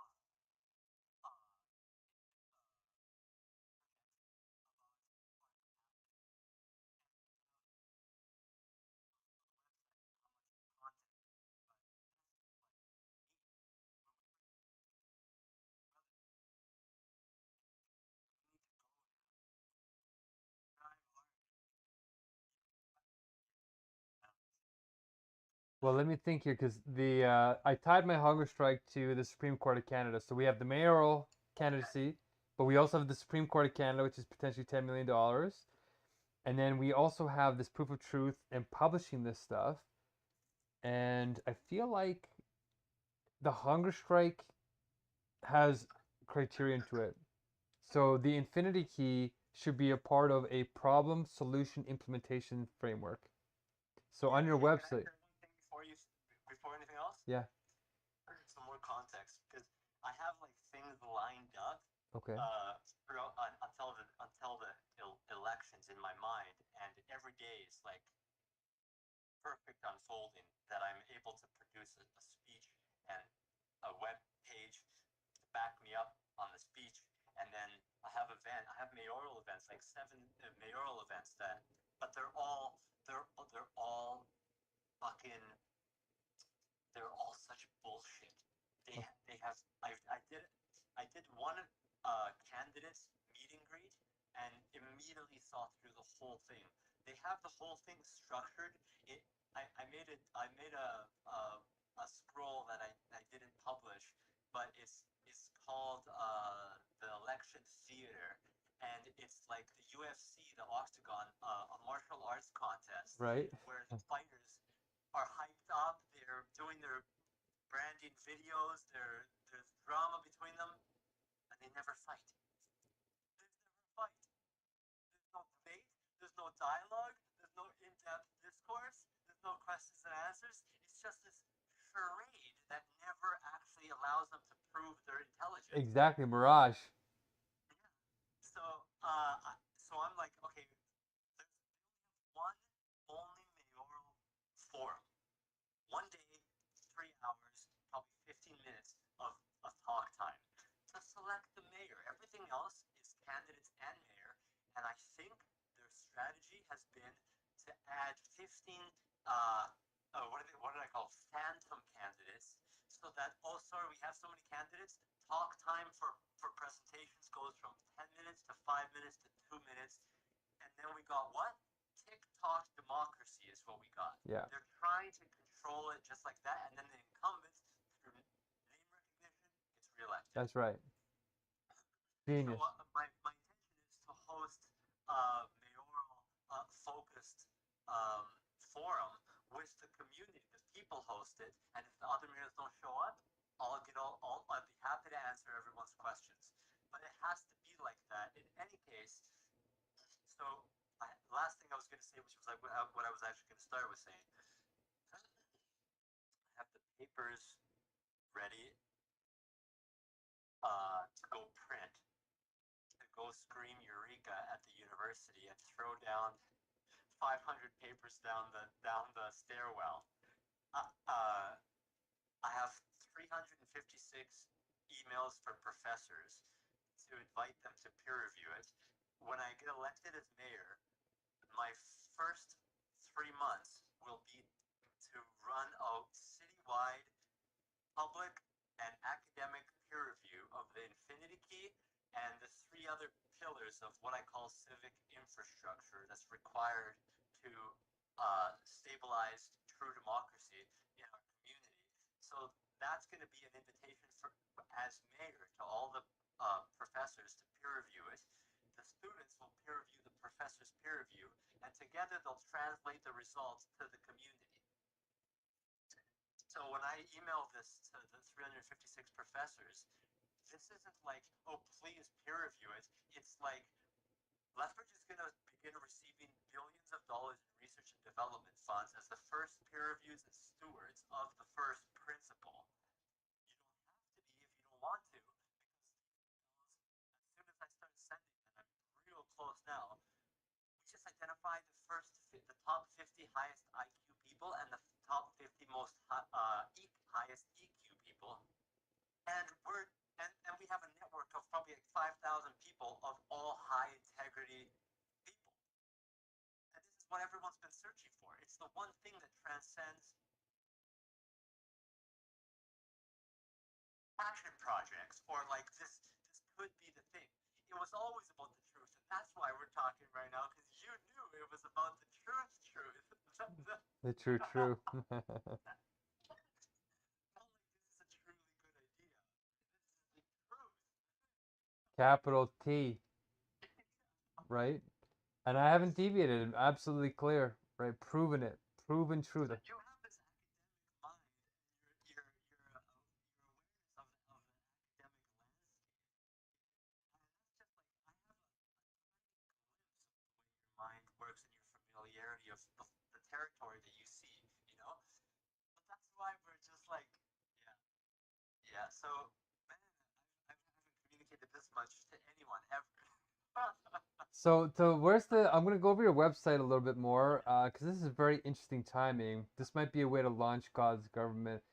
I see the Global Passion Project, the solutions portfolio. Um, where's the structure of your government? Like, if you were to run Lethbridge's government, like what's At the very bottom it says Humanity United. But that's not how I'm gonna run Lethbridge. We're gonna run Lethbridge is more like the revitalization template and the solutions portfolio. There's a table of contents at the very top that should get you to those things. I do, but where's the? Okay, so these would be like where's your departments and your offices, and like if you were to hire staff, where would they all work, and do you have all that laid out? Nothing like that has been centered other than the council of councils and the ward system. But other than agencies, the only thing I've developed so far, or the ministries, as you say, the newly published document called the Citizen Inquiry Office. But other than that, it's the Council of Councils, which is unofficial, but that will be essentially the working groups for developing everything that we would want to upgrade our local government with. So you've done the stuff that is obviously needed if we were to present a full transformation of local government, is what I think you just said. Yeah, I'm looking at it here. 13 petals, fivefold council. So how many supporters do you think you have in Lethbridge that would want to vote for you? Like you had thousands of views, but in terms of the actual people there, Lethbridge is a strange community because there's a lot of depression there, right? I have not only that, but the ratio of the disparity of shares, comments, and likes compared to views. All I know is that we're shaking things up, and people don't know how to even respond yet. Yeah. They're like, I don't even want to co-sign this with a like in case my friends see that I liked it, kind of thing. Mhm. Like they're like, I don't know if I want to even touch this thing because my entire reputation might be, who knows. And there's probably jealousy and like denial and stuff. It's the 5 phases of truth. The truth will be ignored, ridiculed, violently opposed, objectively peer-reviewed, and then considered recognized as self-evident. That's right. So I'm in no hurry to push anybody past their safe spot, their safe place. But we're just rolling with the punches, you know. Where's your calendar that lays out the dates, like your next debate, and you said there's like 5 or 6 or At 7? the very top, there's a calendar. Oh, there it is. Okay. About, donate, calendar, communicate. Michael for mayor. Okay, live streams. How do I see your live streams here? Right. Oh, On my there it is. Facebook live profile. stream. Yeah. Yeah, I'm gonna start doing my hunger, like if I can't get a meal here, because the hunger strikes are tied to blessings to educate people on the structure of God's government, right? So you need to get people into your program to learn the government structure. If you want to use the one that I'm using with universal logic, I can teach you that very quickly. You can redesign a few things, or all you're doing is like taking the 12 petals, you're taking everything you have and you're just positioning them into trinities, so it's easy for the public to understand. Yeah, I appreciate that for sure. 12, 13 sounds quite overwhelming, but when you break it down to 3 again and then 3 more, it's through those 3. Yeah. Because it's just That's repeating. beautiful. Yeah, it's fractally repeating. So once you understand one structure, you understand them all. There's 3 parts to every department, every Right. So agency. the 3 within each department are practically the same thing, kind of thing. Right. Well, it's the same. You need 3 parts to any complete notion, right? You need a universal part, a particular part, and an individual part, and then your agencies will be energetically balanced. And so you have the good initiatives, right? But they need to be balanced in the implementation, execution. But this is very, very interesting. So I got the whole schedule here now. What about Heidi Little? Have you been talking to Heidi? Yeah, I have, but she hasn't been I told her, we talked like for the first time in months, just like 4 days before I went public with my candidacy, and she wanted to launch the Save Gaza project that I had shared with her. But Right. obviously, we're gonna do that if the moment I get elected. Oh Okay. yeah, so you can see the 13th title. Okay, you saw that. Good. Okay. Living Library, World Business Portfolio. Yeah. Oh, Sweet. here we go. Okay, so Saturday the 4th. Okay, so the next one's gonna be in basically a week and a day from now. I have an injunction. I'm suing the University of Alberta, and they're trying to kick me off the campus, but I could try and generate some awareness there. But they're not in Lethbridge necessarily. There's a University of Alberta branch in Lethbridge. Oh yeah. Yeah. I don't know. I think the main thing that we might be able to focus on best is preparing the documents and the organizational structure of the receptor site for mass funding and to streamline. Because right now I have a bit of a complex um, process for peer reviews, but I have the other layer in mind right now to simplify it so that this a triple pass where the first pass is like this seems intriguing. I'm going to dive deeper, and it seems like a recommendation on endorsement that says this deserves further research. First pass, but we want it, and I'm gonna set it up so that it's like a template. They don't even have to create their own peer review response. They could just say, yeah, I agree.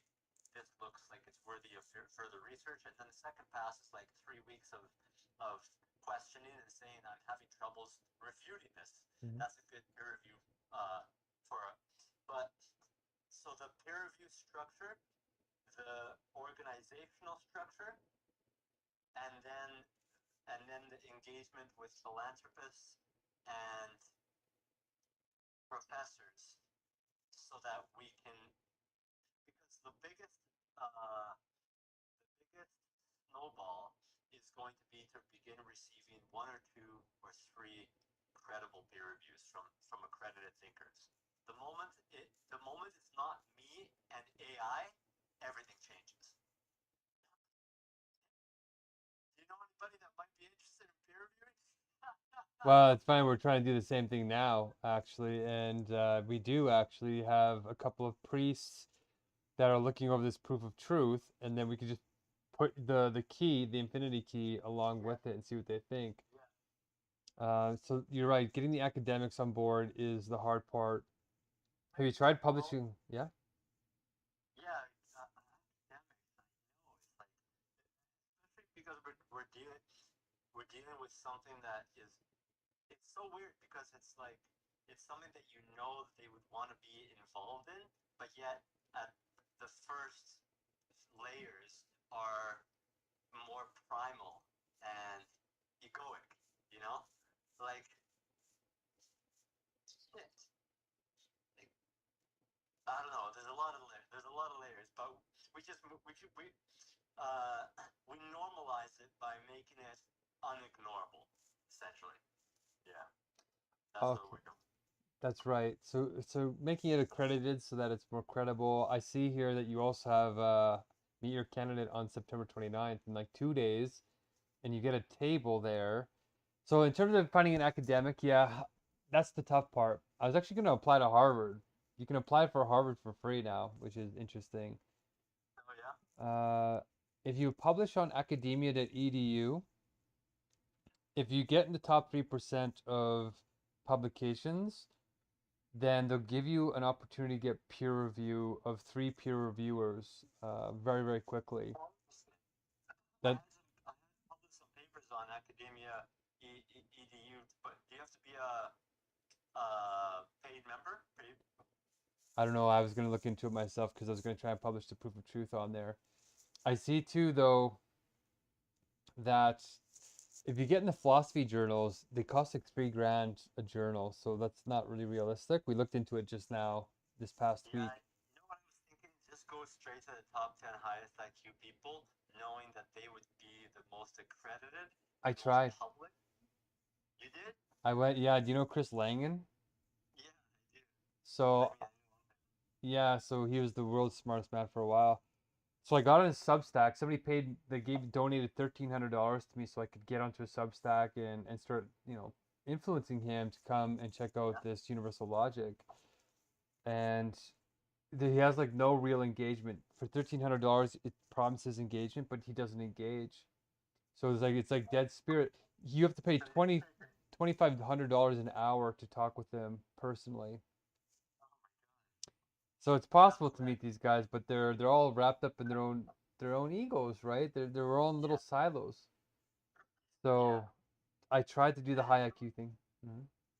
yeah, yeah. So to help you practically, because I've done organizing before, you need people to manage your tables. You need to keep updating the websites. All the practical stuff needs to get done.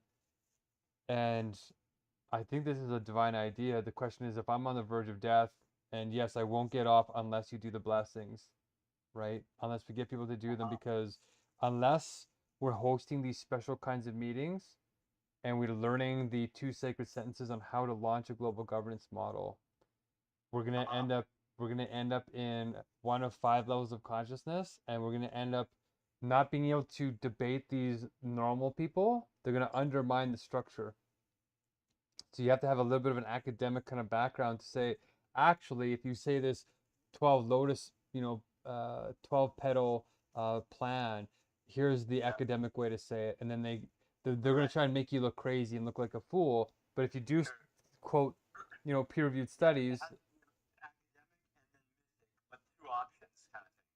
Or three, of course. The people's, then the academic, then the mythic. well, hold on, there's actually five levels of consciousness that your electorate is going to have. You're going to have your artists, right? Right. You're going to have your religious, which is probably most of the people there. Then you're going to have your philosophers or your new agers, which is what your plan mostly would appeal to. And then you would have your atheists and your secular scientists, your academics. And then you have five your genuine wisdom, absolute spirits, which is basically only me right now, and the infinity key. So the problem though is your proposal is geared for meta mode number 3, the third level of consciousness. But that's only roughly 3% of the population anywhere in the world. Everything needs to be translated, just like you said. Into those 5 levels, exactly. If you want to reach your people here in 25 days, you're going to have to translate it into their languages, which is the hard part, right? You have to have it. Well, it's actually quite easy. It's just a matter of the amount of time to actually produce it. Because with AI, the GPT that I got, it already, of course, has 60-70% of my documents, but they're being produced faster than I can upload them and organize them so that they're actually processable by the AI. But it's fairly easy to say produce it in this language. But then to make that every major document has the 5 languages, Yeah. It's time consuming. Well, we have 25 days, and you have forums coming up, which you got to prepare for. But these are like experiments where we can experiment and test it and question, like, is there a way that I can like video into the 29th meet and greet? From my last experience, I will be live streaming them myself because no one else is filming them. So I will be live streaming. Okay, so because I could be there as your cheerleader. Sometimes that's all it takes is one person. They say in organizing, you spend like 90% of your time finding your first supporter, and then you find your, not 90. You spend most of your time finding your first partner, and then half your time finding your first 5 people, and then you take off like a hockey stick. All you need to do is like find 5 people that will actually vouch for you and understand your idea. So I could be the first person to say, okay, in the chats, I can be leaving you comments and like pumping you up, saying, "Hey, this infinity key is amazing." So I can try and do that from here. I don't know if the other people that are commenting because they want to support or because they want to uh, make it seem like I'm full scale new ager kind of, like making it seem far out, as opposed to bringing in uh, Rationality. rationality. Right. I can help with that. That's my forte.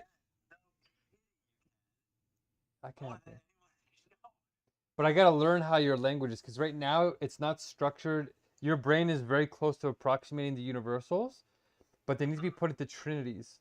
And interestingly, it actually makes it easier for your audience to memorize it because the brain likes learning in threes and trinities, right? Totally. I So, just got that echo today in a big way. oh, really good. I was gonna go 5 main things to share today, and they're like, and the GPT was like, you should probably stick with 3. Oh, Like, yeah, you're probably right. earworms But working I'm a trinities. 3 life path too, so. Oh, interesting. Okay, so you do have a very new age meta mode number 3 strong message, so it's very good for that. The new agers, like my mother knows a friend that's actually down in Brooks, and she could probably like support you big time. Actually, wow, they have a big ranch by Crow's Nest Pass. Actually, I think it's a few hours away from you. Uh, but they would love the message. But everybody else, like most of humanity is in religion, right? So the Christians and the Muslims in Lethbridge are going to hate what you got going on. They're going to make fun of you. So if we can translate it, I'm talking about the logos. yeah, but that's philosophy to them. They're like, oh, who cares about the logo? That's Plato. They don't like Plato. Do you think so? Yeah, the Catholics Unless are. you're talking about the logos as the man. Well, you have to call it God, right? You have to call it God or Allah. So if you call it God or Allah, we both know it's a divine idea. Uh, but they need to hear it in their symbology, right? To trust you. And as long as it's authentic, I can do that now authentically. In fact, tonight we had a discussion about it, about Islam, realizing that God's 99 names and Allah's 99 names are really the universals, but they're disordered. So my goal is to say, well, this is supposed to be beyond. You can't know this. But the reality is you can know it. That's why you can have 99 names, but we can structure them and get them to realize that human beings can be one with God and do that with Christianity through kenosis. So if you had to do limited translations because you're short on time, actually, do you have paid AI, like paid OpenAI, ChatGPT to pay? With OpenAI, Okay. I ran out of money. I spent everything. All my money is going towards blessings. So here's the thought that I'm having to pull this off: is I can come be your cheerleader. I can help you do the restructuring of the trinities, help with the translations. But here's, if you have a little bit of money, you can go and use Truelancer and Freelancer and hire a bunch of virtual assistants to do all this stuff for $3 an hour. When you say virtual assistants, you mean humans through the digital realm, or just virtual as in digital assistants? No, you have real humans. So you're hiring in Pakistan, India, Bhutan, Nepal. I've been working and hiring people from there, and I got a crew of 3 people that are pretty good. And they, for $3, like $3 Canadian, is a full hour of their wages. So for a small amount of money, for a couple $100, you can get a full team of people, basically doing coding, websiting, translating, content management, all the stuff that you need done. You can hire for a fraction of the price of what you pay in Canada. So the only thing that comes up in my mind is whether I have the capacity, they have the capacity to understand it, because it's all about being able to, what's the phrase, what's the word, when you direct people, Delegate, translate the message. delegate, right? And what can you imagine them doing, for example? Well, one of the guys is a website guy, so you could get your website shipped up if you want, if you have a different vision for it. It's not too bad right now. If you need somebody to go onto AI, translate the documents for you, you can say, I need the documents in these 5 meta modes. Here's the documents, and they would just go through and do it, and then upload them for you on your website. So we just, and that's what you can help me with, because you know what the translations need to look like in their finished. See, that's the thing. So how much money do you think we would need to get the whole website translated into 5 different languages? Because you're right, that is the key. It's all about translation. Well, here's the thing. If you're willing to go hardcore with this on me, it needs to be translated into a legal. Like, we need to use the Lethbridge election to start the National Canadian Party and the international government. So if you're willing to do that, then I can take the people that I've already hired. And it took me a long time to find good people on Truelancer and Freelancer. If we have money, you know, I'm paying them $3 for these blessings. I'm like $600 in debt to them because they trust me now. But if you had some money and I say, hey guys, we're going to host special meetings, do these websites, you know, for a couple of hours work, like you could probably for a couple $100, you could probably get, well, think about it this way. $300 is a full month's wages, supposedly 8 hours a day for somebody in Nepal. So for $300, you can get one person to work full time for a month. So that's the kind of incredible but So we could bring together a big team. for $300, you could bring 2 people for 2 weeks, and they could do a lot of work for us. The key would be for us to be able to map out exactly what we see together, so that it can translate the way we both agree. And so that mind map would be a pretty good thing for us to focus on, if that's the main thing. I mean, because if it could be done within this week, but I don't have 300. I will have it in a week. That'll give me 18 days. I just, if we can map it in a way that it won't overwhelm me, because after this, if it can help my mayoral candidacy, that would be great. I don't know how much it's going to help, because I don't know how much people are even I don't know how much people are even just looking at me and saying I can't handle being serious about this guy, because something I'm not ready for, kind of thing. Well, yeah. But so my angle, what needs to happen for me to succeed as mayor might be beyond my capacity to strategize. And what it might be something else more. Okay, here. The protocol I know we need is grace. So I'm in any direction that we agree in grace, and know that we don't have to push anything if it comes easy, because we're already pushing. It's like we don't have to. We're not asking for easy things. In our very nature, we're not doing the easy thing, but we also want to honor the path of grace. So in the long term, like 2 or 3 weeks, guaranteed everything that we just said and everything that you know and I know needs to get done will get done. In 2 weeks, I'm not sure. Let's have a think about this, and we'll see what comes up in the next 48 hours. Because if you could delegate and you could see what those 2 or 3 staff members on Lance or whatever could do, and then you could share it with me, I would be totally down for it, because I wouldn't have to get overwhelmed by the remapping of everything. But I know you're the only person who could actually look at this and say this is how it would fuse with the Trinity style of presenting it with a municipal fractal of world government. So Right, and someone that could accomplish this is us too. well, yeah, it's kind of interesting because I'm doing it anyway. So I'm like, oh, this might be the local node right here in Alberta.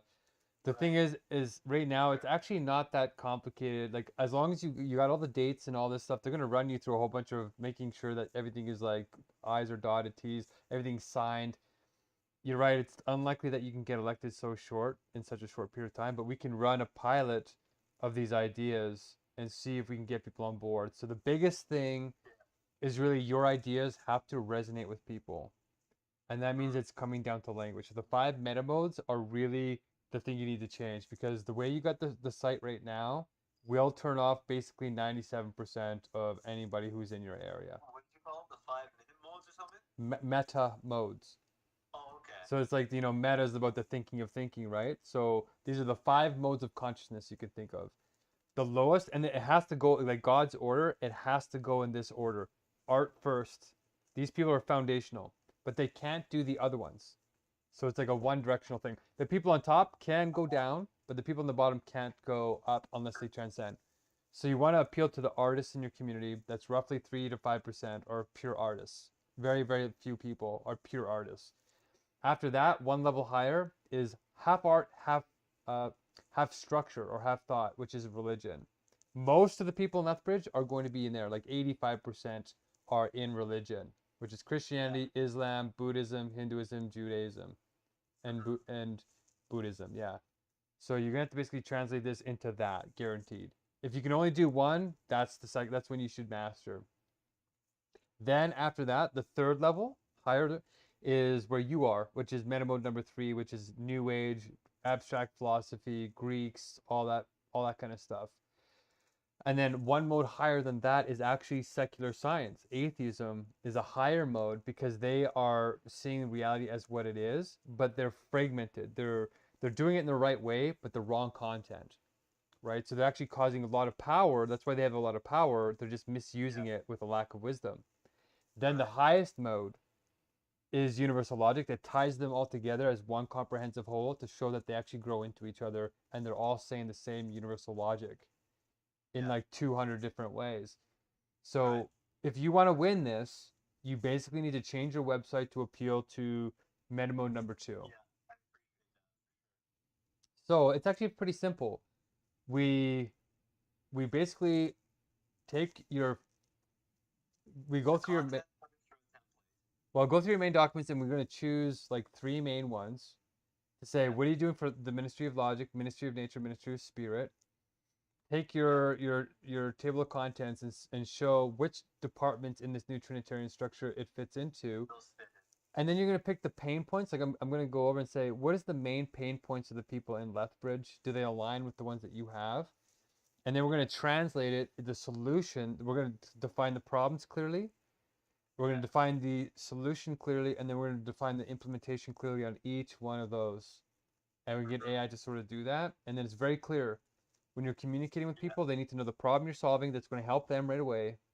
What your solution is in terms of, like, what does it look like in their language, the meta mode stuff, and then how soon are you going to get started?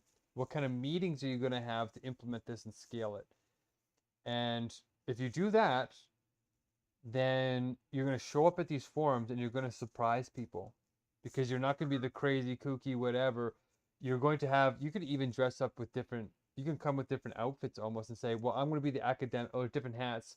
I'm going to have the academic hat on. I'm going to have the New Age hat on.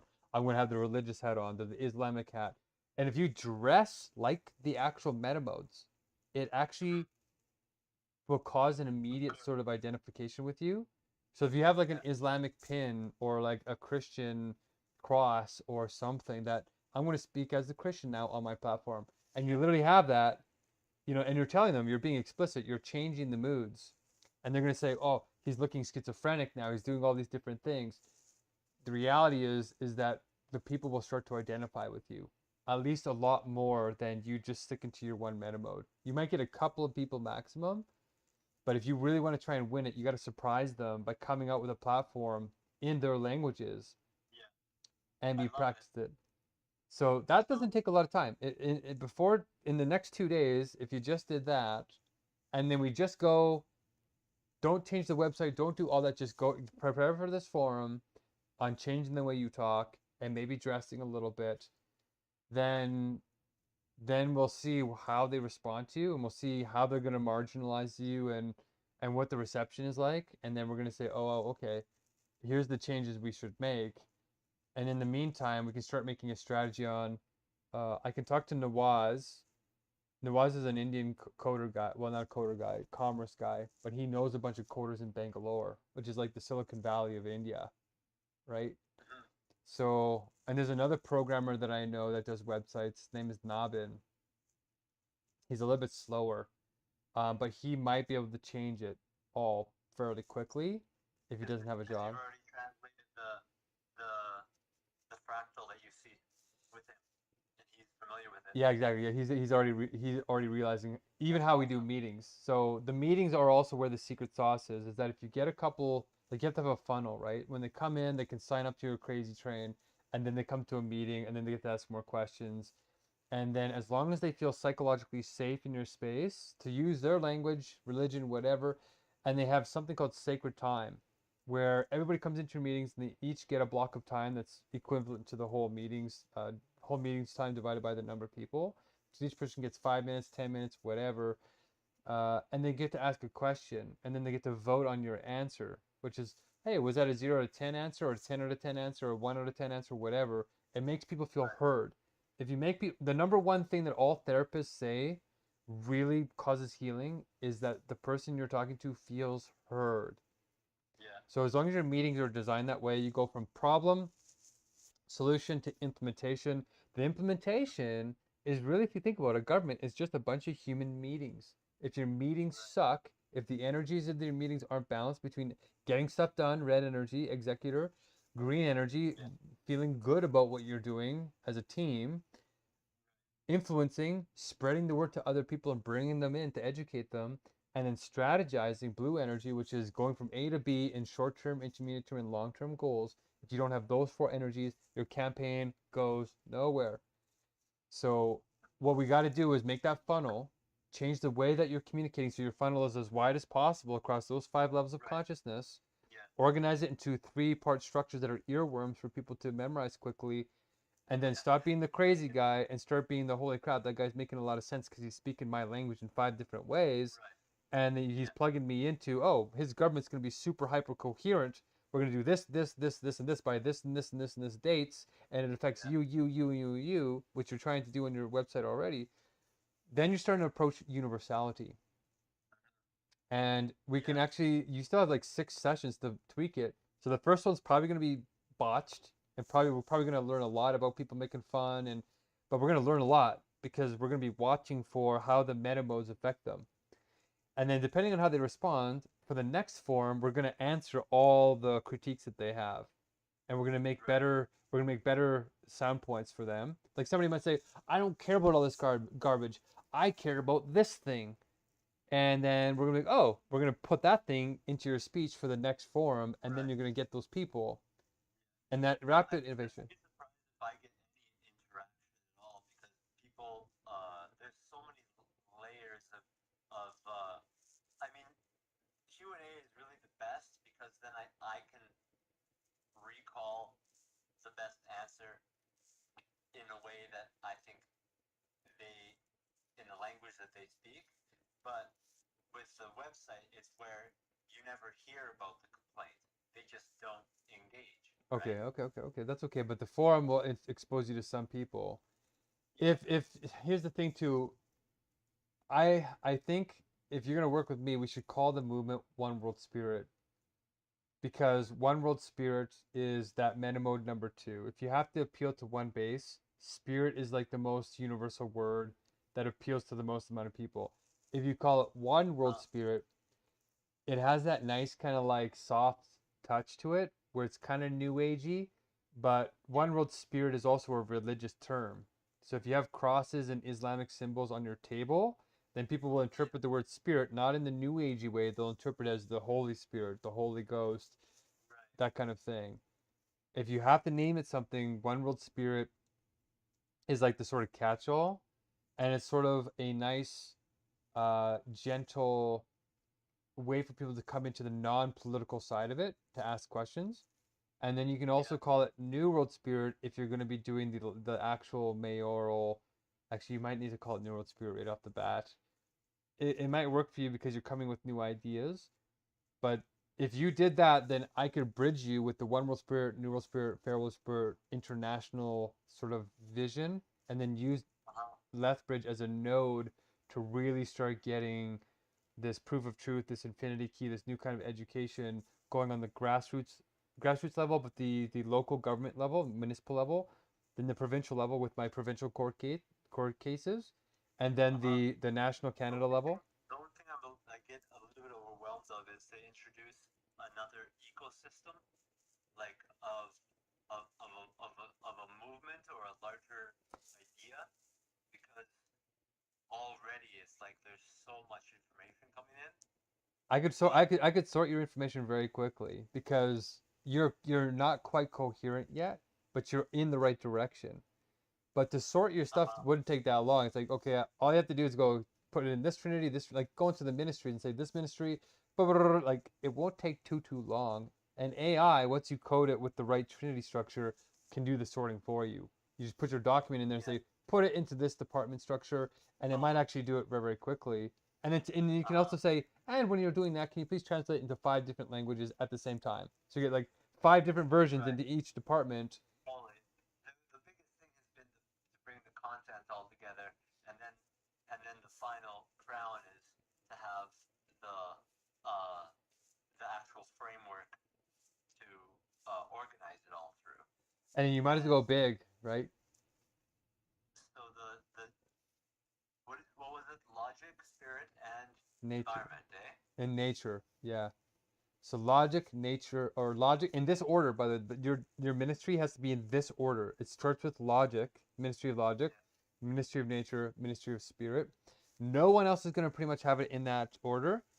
But what you can do is like the meta modes. There's actually 7 different tribes of how people will organize those ministries, and depending on how they order them determines what level of consciousness that they're in.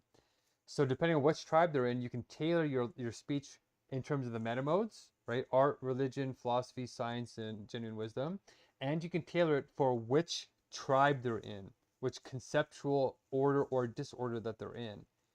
So the true order, the God order, from which the infinity key will build out from, is logic, nature, spirit. Spirit circles back around to logic and it completes the loop. So the government's actually a circle. Each department and ministry supports the other ones.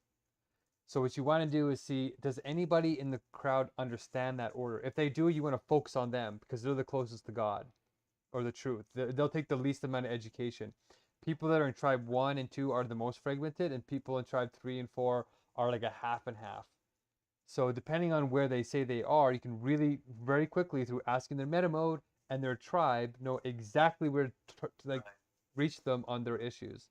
So if you're willing to translate your content into that marketing strategy, that's the one that will win. And if you do get billions or millions of dollars flowing in, the people who are in power are going to try and arrest you. They're going to try and find you breaking some kind of rule on either the candidacy rules, like learn the candidacy rules, where you can take money from, blah, blah, blah. Yeah. Usually they get you disqualified. That's what they normally try and do. They try and get you disqualified for some petty rule. So make sure you're campaigning legitimately, but you should tell people that you have 3 different levels, that this is not just a small like town Lethbridge vision. You have a vision to connect Lethbridge with a global movement to basically make it a hub of greatness that will increase their quality of life. And what I found through all my legal research is that you have to have a non-political entity to take money and do all the spiritual stuff. That's one world spirit for me right now. If you're going to get political, it has to be a different bank account and a different name. So that's where New World Spirit comes in. That's all the local politics stuff. And you can only take money from locals. You can't take any money from the international One World Spirit side. And then if you go internationally, you'll have to have envoys or ambassadors or liaisons that go between the New World Spirit and the Fair World Spirit. And then the One World Spirit doesn't do anything political. It's like a form of governance where you just be the change you want to see, but you're not lobbying anything, you're not taking money. So if you do all 3, the structure is the same for all 3 of them. Logic, nature, spirit, logic, nature, spirit, logic, nature, spirit. But the way they're communicating between each other has to follow the laws of the country that you're in. So for us, it has to be Canada. So if we're going to go global, we have to start the local politics with the global in mind and start separating the money and start doing that now, because these really sophisticated guys that are running the mayoral system or whatever, they know the rules and they're going to come and undercut us. Oh yeah. Well, I'm not too worried about I'm not even expecting to have any money coming in for my mayoral candidacy. So if I was, it's as simple as if it's private use or part of my campaign, um, depending on where it comes from. But I don't even expect to have any money. If it does, we'll figure it out for sure. No. We need to figure it out now, because once the money comes, you have to be able to use it quickly. There can't be any hey, we need to like have a plan that if we do trigger, like I might be dead in 3 weeks. Like for me, it's real. I have to do it all now. So if we do get somebody inspired who's like, oh my gosh, this guy gets it, and he doesn't just get it in his weird meta mode number 3, right? Which is what they're going to do. They're going to nail you from it. Your problem right now is that you're appealing to 3% of the Lethbridge population. It's a beautiful vision, but it's new age. If you want to win this, it's going to come down to language and ideas, which means you're going to have these 5 layers. And these 5 layers I got because I broke through the divine consciousness, and it showed me that this is the way that human consciousness works, whether you like it or not. If you want to win, you got to do these 5 levels. So that's step number 1. Is people are superficial. They're external, right? They don't get the inner connection like you and I do. They look at the challenge that I see what you're saying is that what you've already even described is meta level.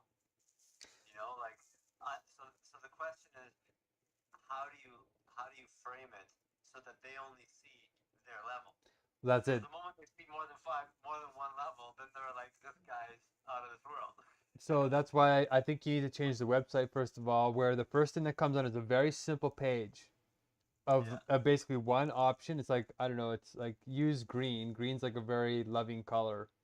Like Right. green bathing is the thing that causes relaxation. So have a green page or whatever the big color is in Lethbridge. But you have one question, or you might have 2 questions, but one question is, which one do you identify most with? And it's going to have art, religion, philosophy, science, and that's it. Click it. It's a little drop down, and they click the thing that they like the best. Then it routes them to one of the 5 versions of the website that you have, and it's going to be in their language, right? Then you're going to have all your weekdays, like you're going to say, come meet me, right? You're going to have the funnel. You have to have a funnel. It's called a funnel, right? You know what a funnel is, right? Yeah. Okay, so the funnel is very wide. You get them on the website, and then you increase their engagement level as they get more and more intimate with you. So when they come and meet you at your table, you get an 8-foot table, right? And I've done lots of 8-foot tabling events. You should have like a nice little cloth. Like it should look a little bit professional. Don't have a kooky things out there. On your table, you should have like you can have the table divided into 5 sections even. You can have one for art, one for religion, one for whatever, and you put symbols of each meta mode in that part of your table. So when somebody comes to you, they're gonna, let's say they're an artist, they're gonna look over 80% of your table and they're gonna hate it.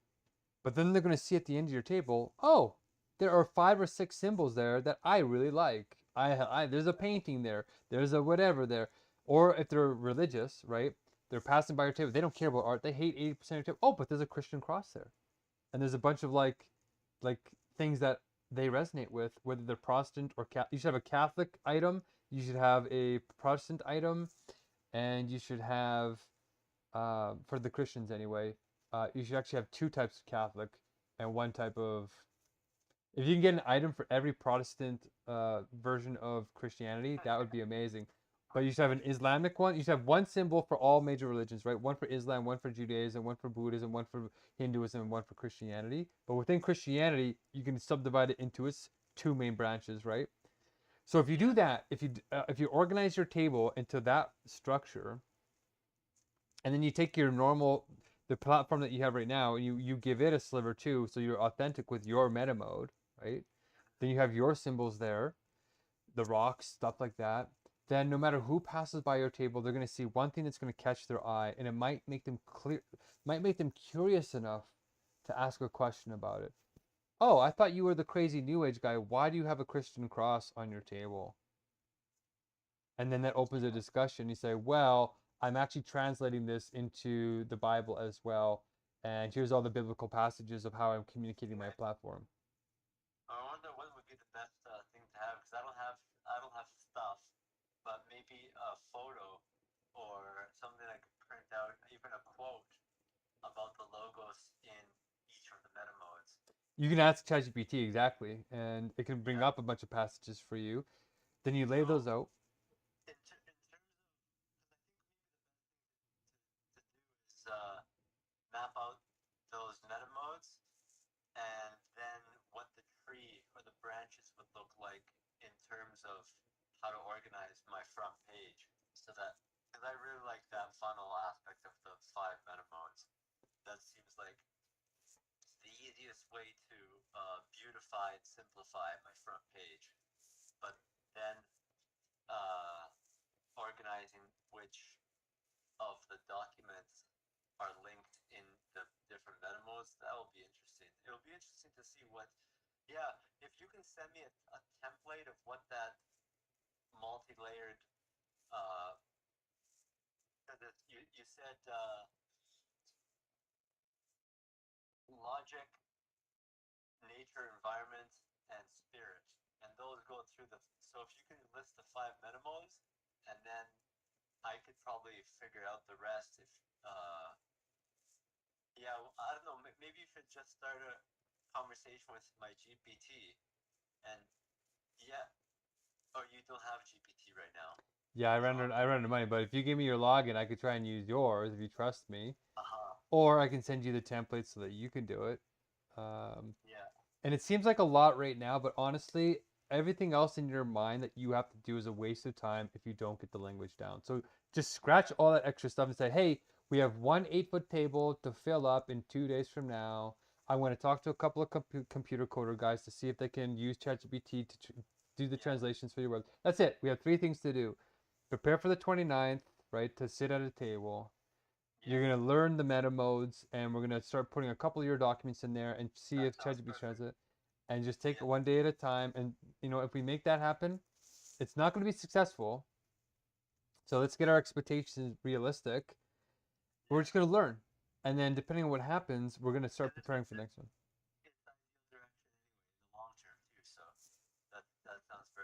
I have a document I'll send you. Honestly, you should probably frame the problem in terms of this mega crisis. That's the international problem. And all the local problems are probably derived off that. And we define, if you want to really get universal, I simplified the core.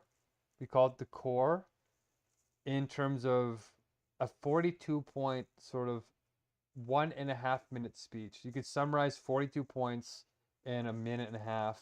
I can do it for you right now. It's, if we call it One World Spirit, you just say One World Spirit core is about saving time through clarity on wisdom by solving the problem called the Megacrisis through the solution of these 2 sacred sentences that implement through these flow rules in special meetings of democracy and your voice being heard as the public, right? So the mega crisis, the problem is defined in 15 points as a meta. The mega crisis is defined in 15 points. Okay. Right. So the whole problem is 15 points. So we have a meta crisis and a poly crisis. So you have a mega, meta, and poly. That's the trinity. That's the 3 biggest problems that everybody's facing on Earth. The meta problem has 5 problems in it. It's a decline in freedom or agency, a decline in meaning, a decline in trust, a decline in coordination and cooperation, and a decline in community, spirit, and love.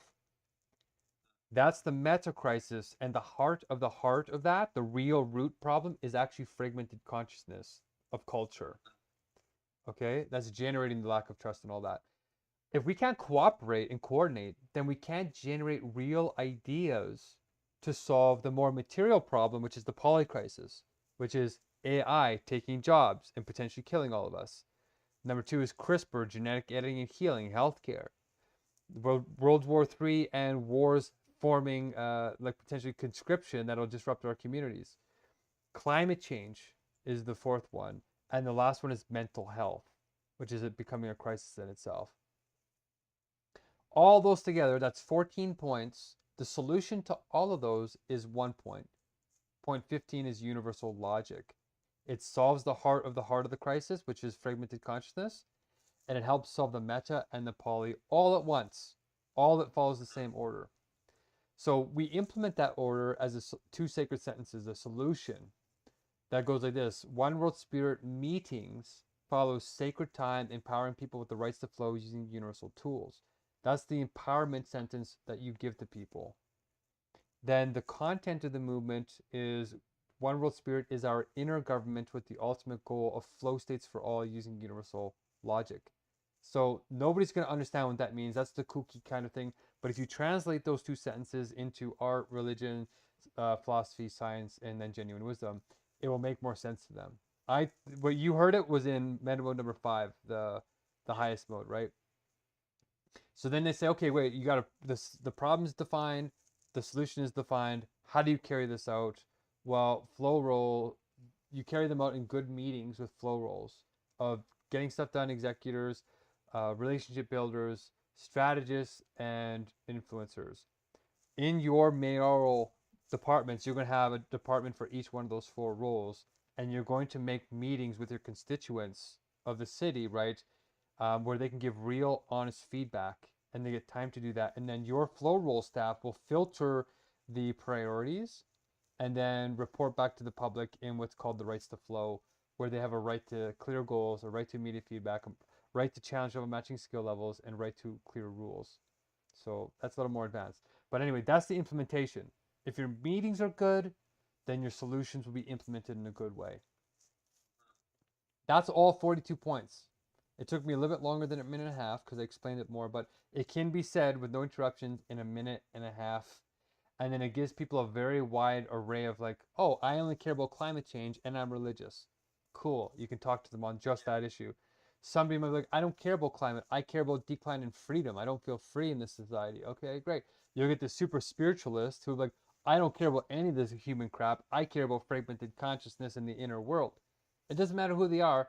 This is the universal, best, and most coherent way to frame the problem, solution, and implementation at any level. Municipal, provincial, national, and international. It's all the same problem manifesting at different levels, right? So, out of curiosity, what is your reflection with the 13 councils? Because the 13 councils cover the major sectors of society, and isn't that just the same?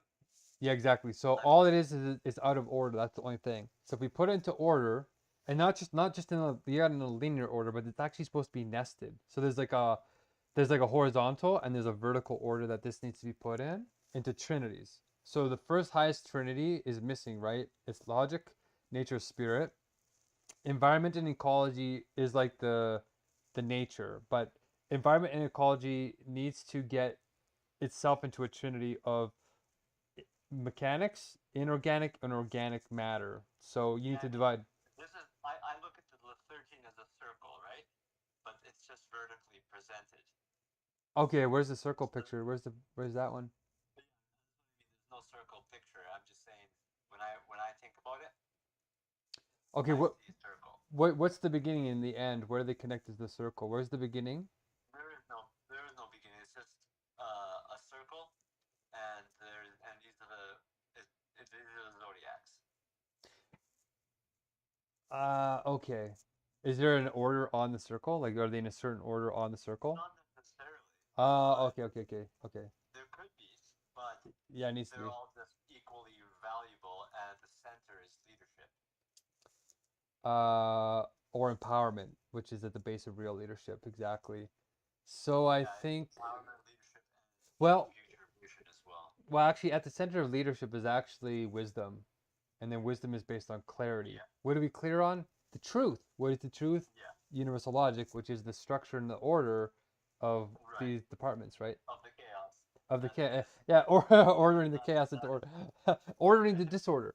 So what I would say is, if you really do think that I've broken through to the truth, then these need to be ordered, because people will see these as disorder. So we need to communicate these in 5 different meta modes in the 3 ministries, in nested vertical and horizontal layers. That is a circle, right? Logic, nature, spirit. The ministries are the circle, but these are nested within it. So if we do that, and we translate your website into the 5 meta modes, now you have a shot at reaching people where they are, because they will never come. They won't come to you. They're too scattered. They're too desperate. We're in the mega crisis, right? People, cost of living in Alberta has gone up by almost 300% in the last 2 years alone. People are losing their jobs like crazy right now because of AI. So we need to meet them where they are, and these are good starting points actually. If we structure these in the circle of logic, so the ministry, these need to be positioned in the ministries first of all. So the easiest thing to say is which ones are just divine logic, like metaphysics, which ones are nature, and which ones are spirit, which is anything to do with human mind. Yeah. So if you divide them into those three chunks first, and then Let's do an example right now. What would the logic be? Justice, law, no, science, knowledge. no, it would be spirit, and meaning. In fact, it would probably just be meaning, and it would be, huh? Logic would be spirit and meaning.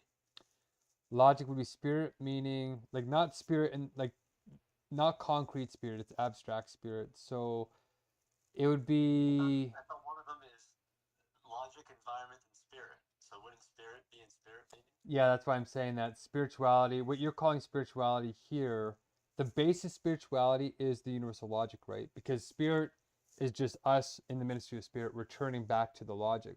Everything that we do is to birth the divine idea into form.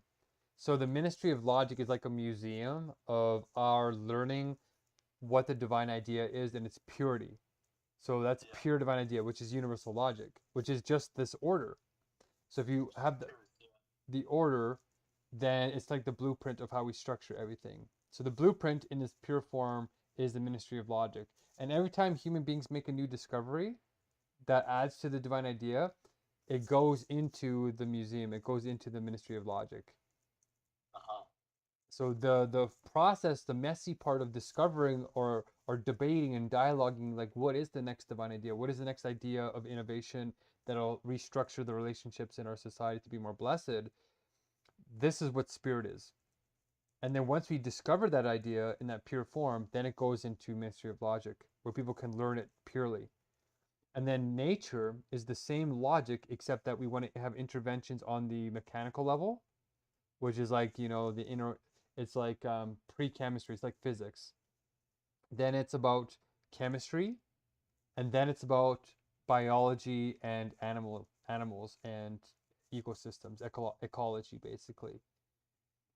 And then after that, you're going to have the ministry of spirit is subdivided into three councils, which would be the council of abstract, of subjective spirit, objective spirit, and then divine idea or absolute spirit. Those are your three. And then in subjective spirit is anything that has to do with the individual. So there's psychology, there's anthropology, their history, the individual, anything that has to do with healing goes in that one. Hey, do you have a website with all this?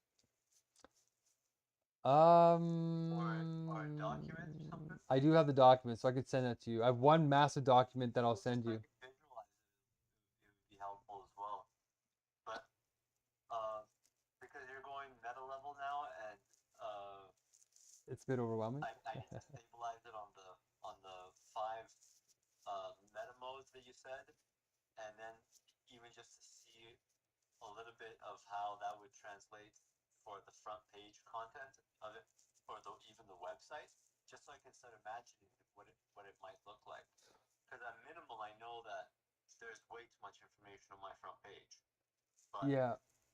Let me show you the website. Actually, yeah, maybe you can just use the website we've already designed and then pay somebody to build it off of this. But here's what I'll show you. Actually, this is perfect. Actually, I could even just send you the link and. Okay, hold on. Let me just actually look it up here. Because if you wanted to follow this template, it's actually kind of unusual, so it might not work. But if you had a normal design of it, you can see right away the power. So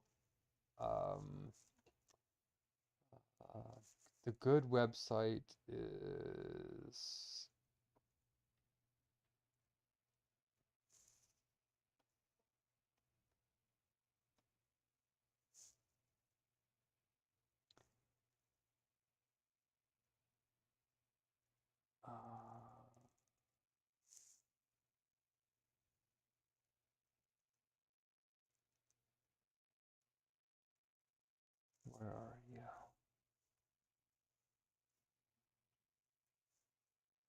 saved it here just recently because we went over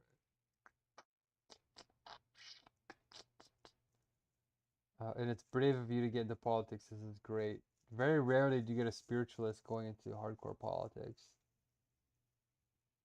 Yeah. Well, I'm not sure what I am. Universal, absolute spirit. Okay, it's on my phone then. Okay. I've saved so many versions of this. Okay.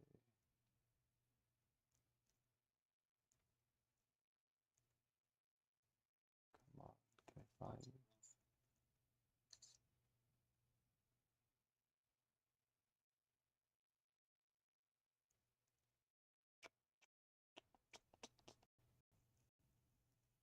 Okay.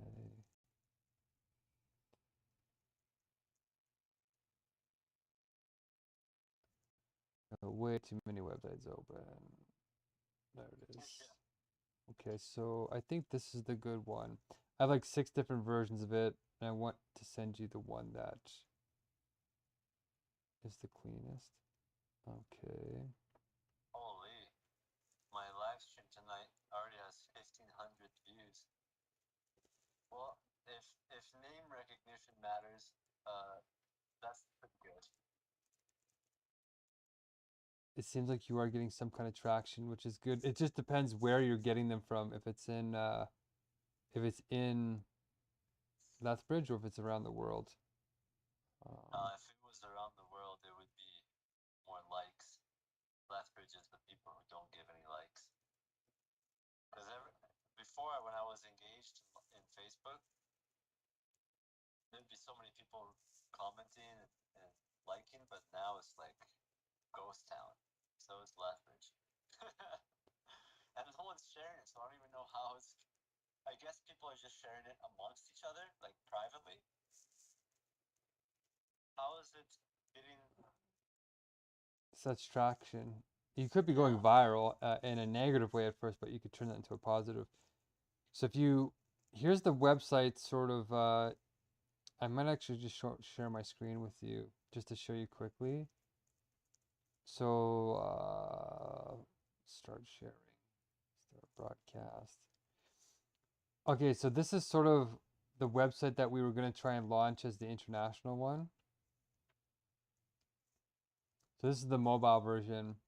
So it starts off very simple. It doesn't show too well on mobile right now. I think it's the wrong version.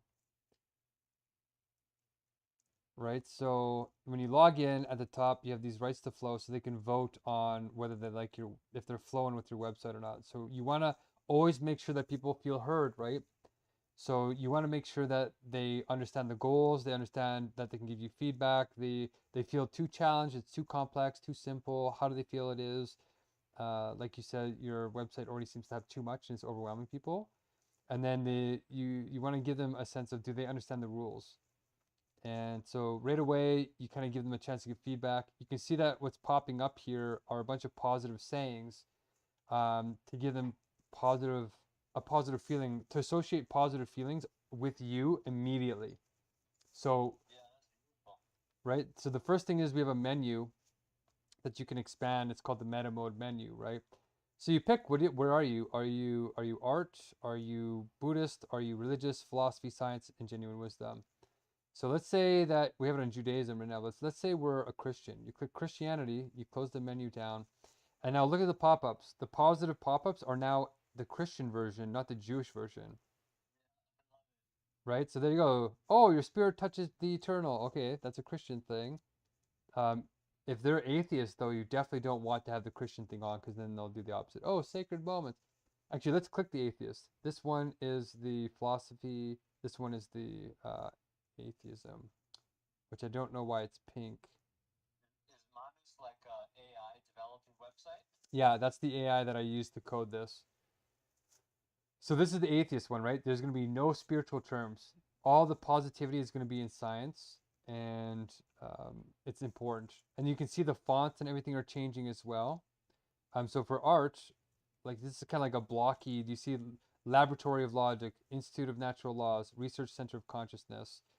Um, this is all for atheists. But if you do art, it changes it, right? Now the font is different. The Atelier of Pure Form. The studies, you know what I mean? And like even the positive saying, beauty flows through your every gesture. So it's very much in their meta mode. If you're Islamic, you click Islam, and then I should have like an Islamic. So did you make this website yourself, or did the people you hired do it? No, I used Manus. This is just purely AI. I created the design, and then I said I want it like this, and after 50 iterations, it finally did it. So the thing that's hard to do is like you can see there's like stuff in the background that's talking about what the person in this meta mode cares about. But here's the ministries, right? Ministry of Spirit, Ministry of Nature, Ministry of Logic. So if you click on it, it actually expands into your government form, right? So when you click on the mosque, right, it opens up into 3 other departments. Department of Immediate Being, of Essence, of Concept, and then it has 3 sub-departments in there that they can click services on. So if they want divine presence in their life, what the service does, the time you'll save. So the government, your Lethbridge mayoral is going to save this much time for your constituents, and then how it helps you flow. And you can click on it and you can begin service. So this is how you would immediately start serving your people in a very simple, if they care about just metaphysics, they click on this ministry. A lot of people aren't going to care about metaphysics. They're going to care about the environment, right? So either mechanics, the physics, or the mechanics, the physics, or the organics. Like chemistry, as you can see. And if you click on this, chemistry subdivides into the Bureau of Elements, the Bureau of Chemistry, Analytics, whatever it is. These are all just examples for right now that we would fill with your actual platform. But if they click on it, it shrinks it, and then they go back into these 3, and then you can shrink it again. And then you got Dome of the Soul or the Spirit. You click on that. That's subjective, objective, absolute spirit. Subjective has to do with like mental health services. Maybe you click on it, and it subdivides into individual essence, developmental awareness, agency of spirit. How long did this take you to build? Lots. Well, to be honest, the AI almost got it on its first go, so I almost got it done in 20 minutes. And then I feel, yeah, I know. What's that? Much content, so it's really just organizational structures that you had in mind that you were able to. Well, it's deceptively powerful. All the stuff that you would have are basically in these nodes, right? And then when they click on it, they would learn the content of the document, right? So it goes from being just descriptive to functional. Because there's a very good chance that the 13 councils might be ideal for mayoral, because then you just have like a circular thing that you can even spin it, or you could just click on one of the 13. But when you see the whole 13 there, you can see justice, education, environment, as opposed to having to click on logic to get into another layer. Like I'd rather just see it all. I'd rather be able to see my community presented in a circle. Well, this is technically right now it's showing it like vertical like this, but this is actually supposed to be in a circle already.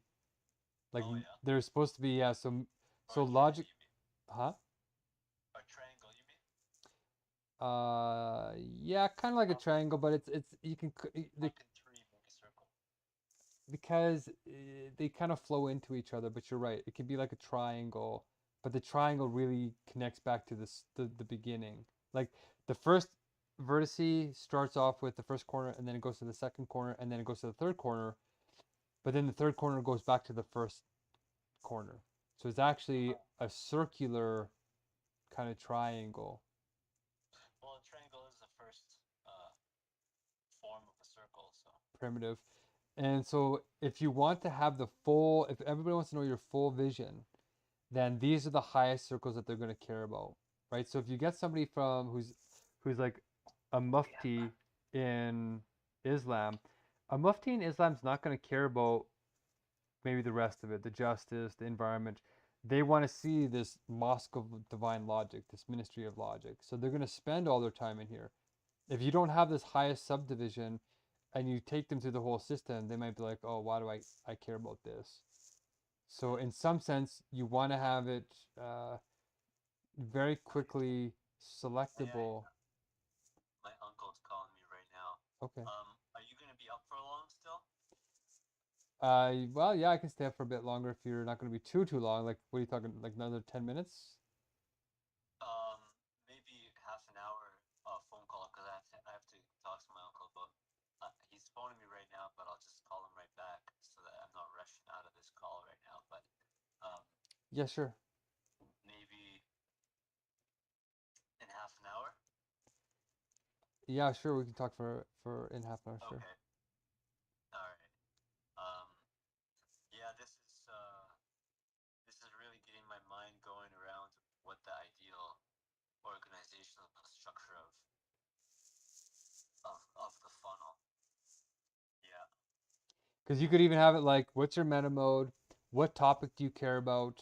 Logic, nature, spirit, and then a subtopic saying, do you care about this, this, this? Like very, very small subsections, and then that very quickly will render a page for them that will show what they care about in the way they care about it in their language. And AI makes that possible.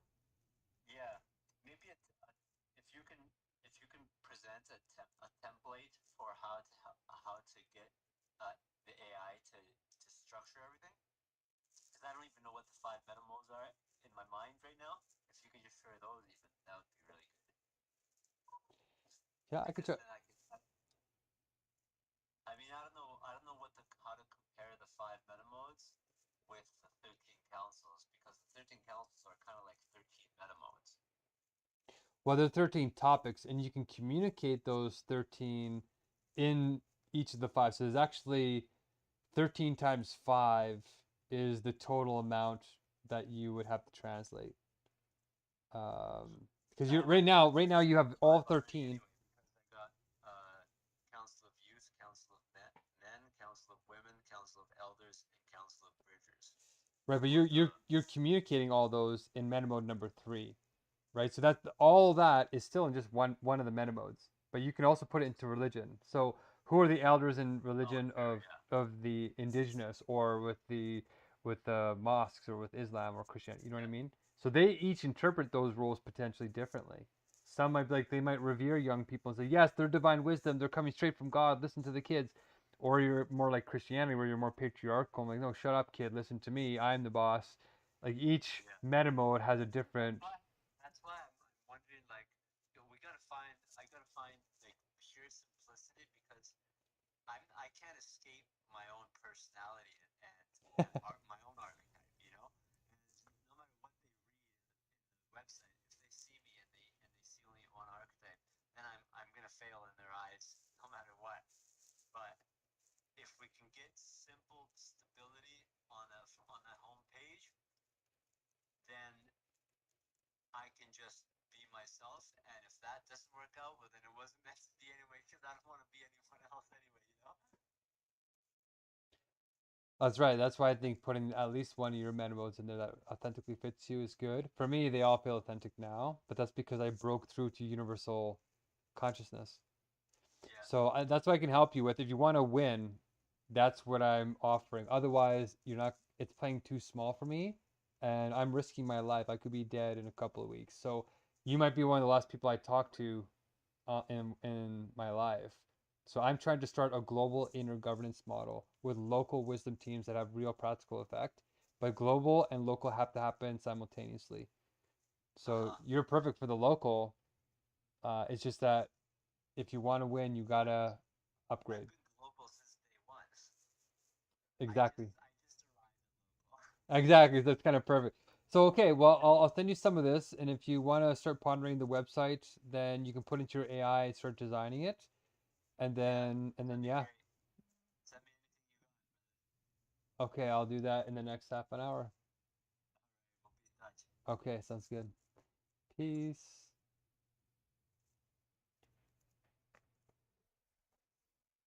I have to use the washroom. Big time. Okay, I was not planning to have that call tonight, but hopefully it inspires them to get serious. I'm already hungry. This sucks. Oh man.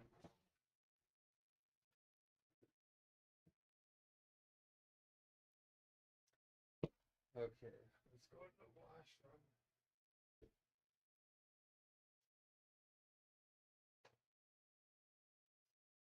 Oh.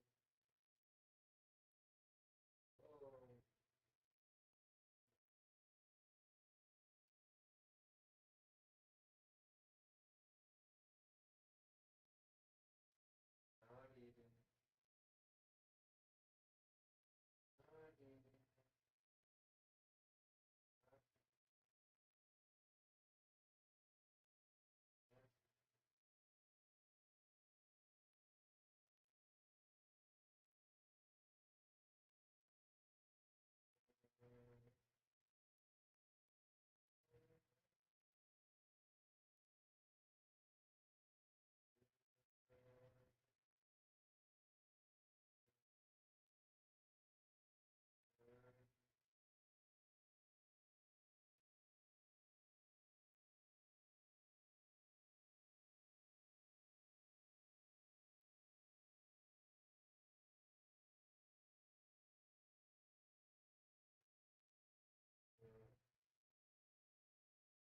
The doctor.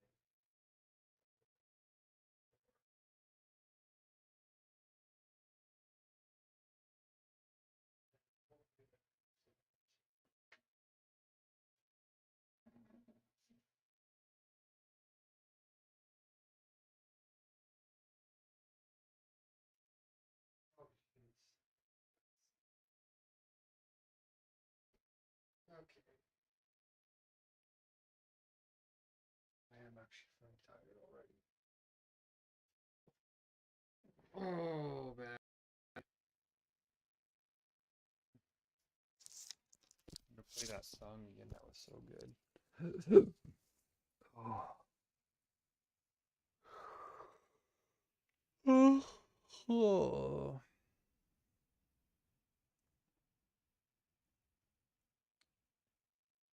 His energy waned a little bit there as I was starting to overwhelm him a little bit. But if he wants to get serious, we got to get going.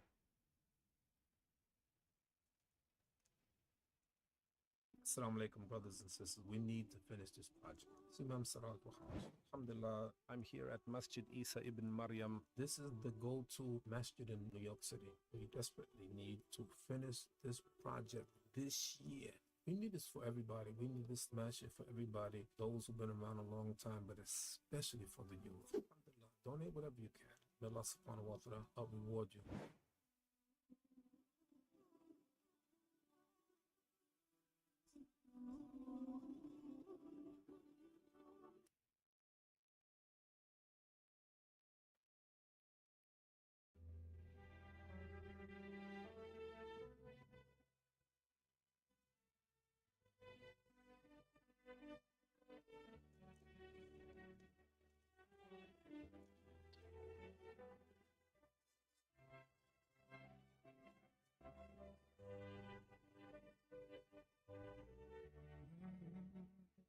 يا من صليت بكل الأنبياء، يا من في قلبك رحمة للناس، يا من ألفت قلوبا بالإسلام، يا حبيبي يا شافعي يا رسول الله، بأمي وأبي فديتك سيدي، صلاة وسلام عليك يا نبي، حبيبي يا محمد، أتيت بالسلام والهدى محمد، حبيبي يا محمد، يا رحمة للعالمين يا محمد، من حليت حياتنا بالإيمان يا من بجمالك علمت الإحسان يا من نورت قلوبنا بالقرآن يا حبيبي يا شافعي يا رسول الله بأمي فديتك سيدي صلاة وسلام عليك يا حبيبي يا محمد أتيت بالسلام والهدى محمد حبيبي يا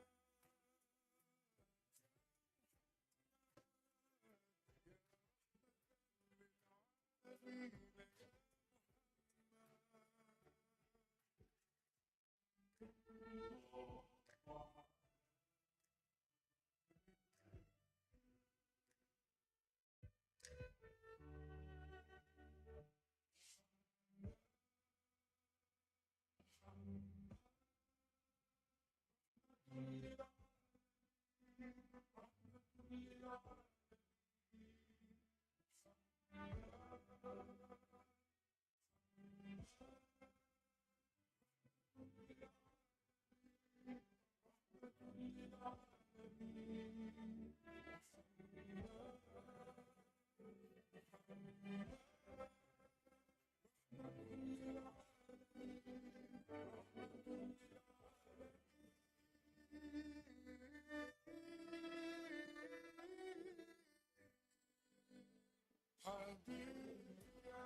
بالسلام والهدى محمد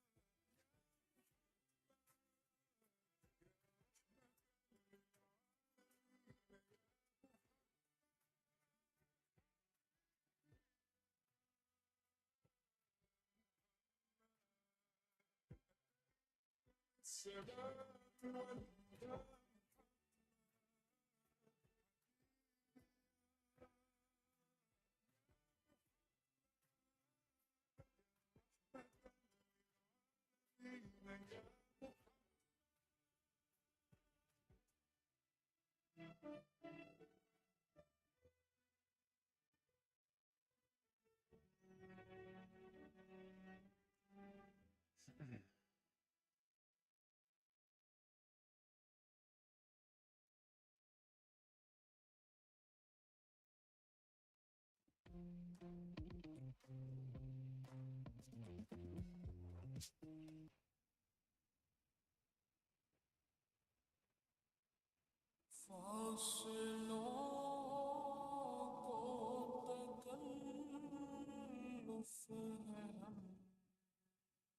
से अगर हम भी बेबस नहीं बेसहारा नहीं खुद उन्हीं को पुकारेंगे हम दूर से रास्ते में थक जाएंगे फासलों को तकल्लुफ़ है से अगर हम भी बेबस नहीं बेसहारा नहीं खुद उन्हीं को पुकारेंगे दूर से रास्ते में अगर पाँव थक जाएंगे हम वहाँ जाके वापस नहीं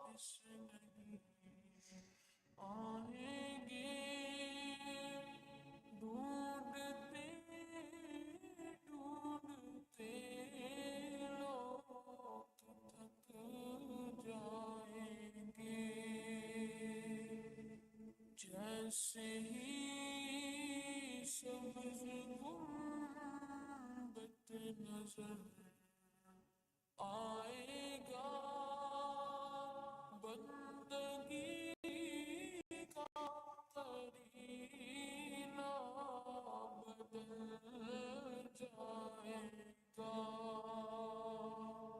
जैसे ही सब्र गुंबद नजर आएगा बंदगी का करीना बदल जाएगा सर झुकाने की फुर्सत मिलेगी से खुद ही पलकों से सजदे टपक जाएंगे Oh no. सर झुका Hopefully it doesn't trigger copyright issues. So some interesting Islamic music, showing appreciation for such beautiful things in culture. Okay, so I sent that to him. We'll see if the next hour does it or not.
Oh.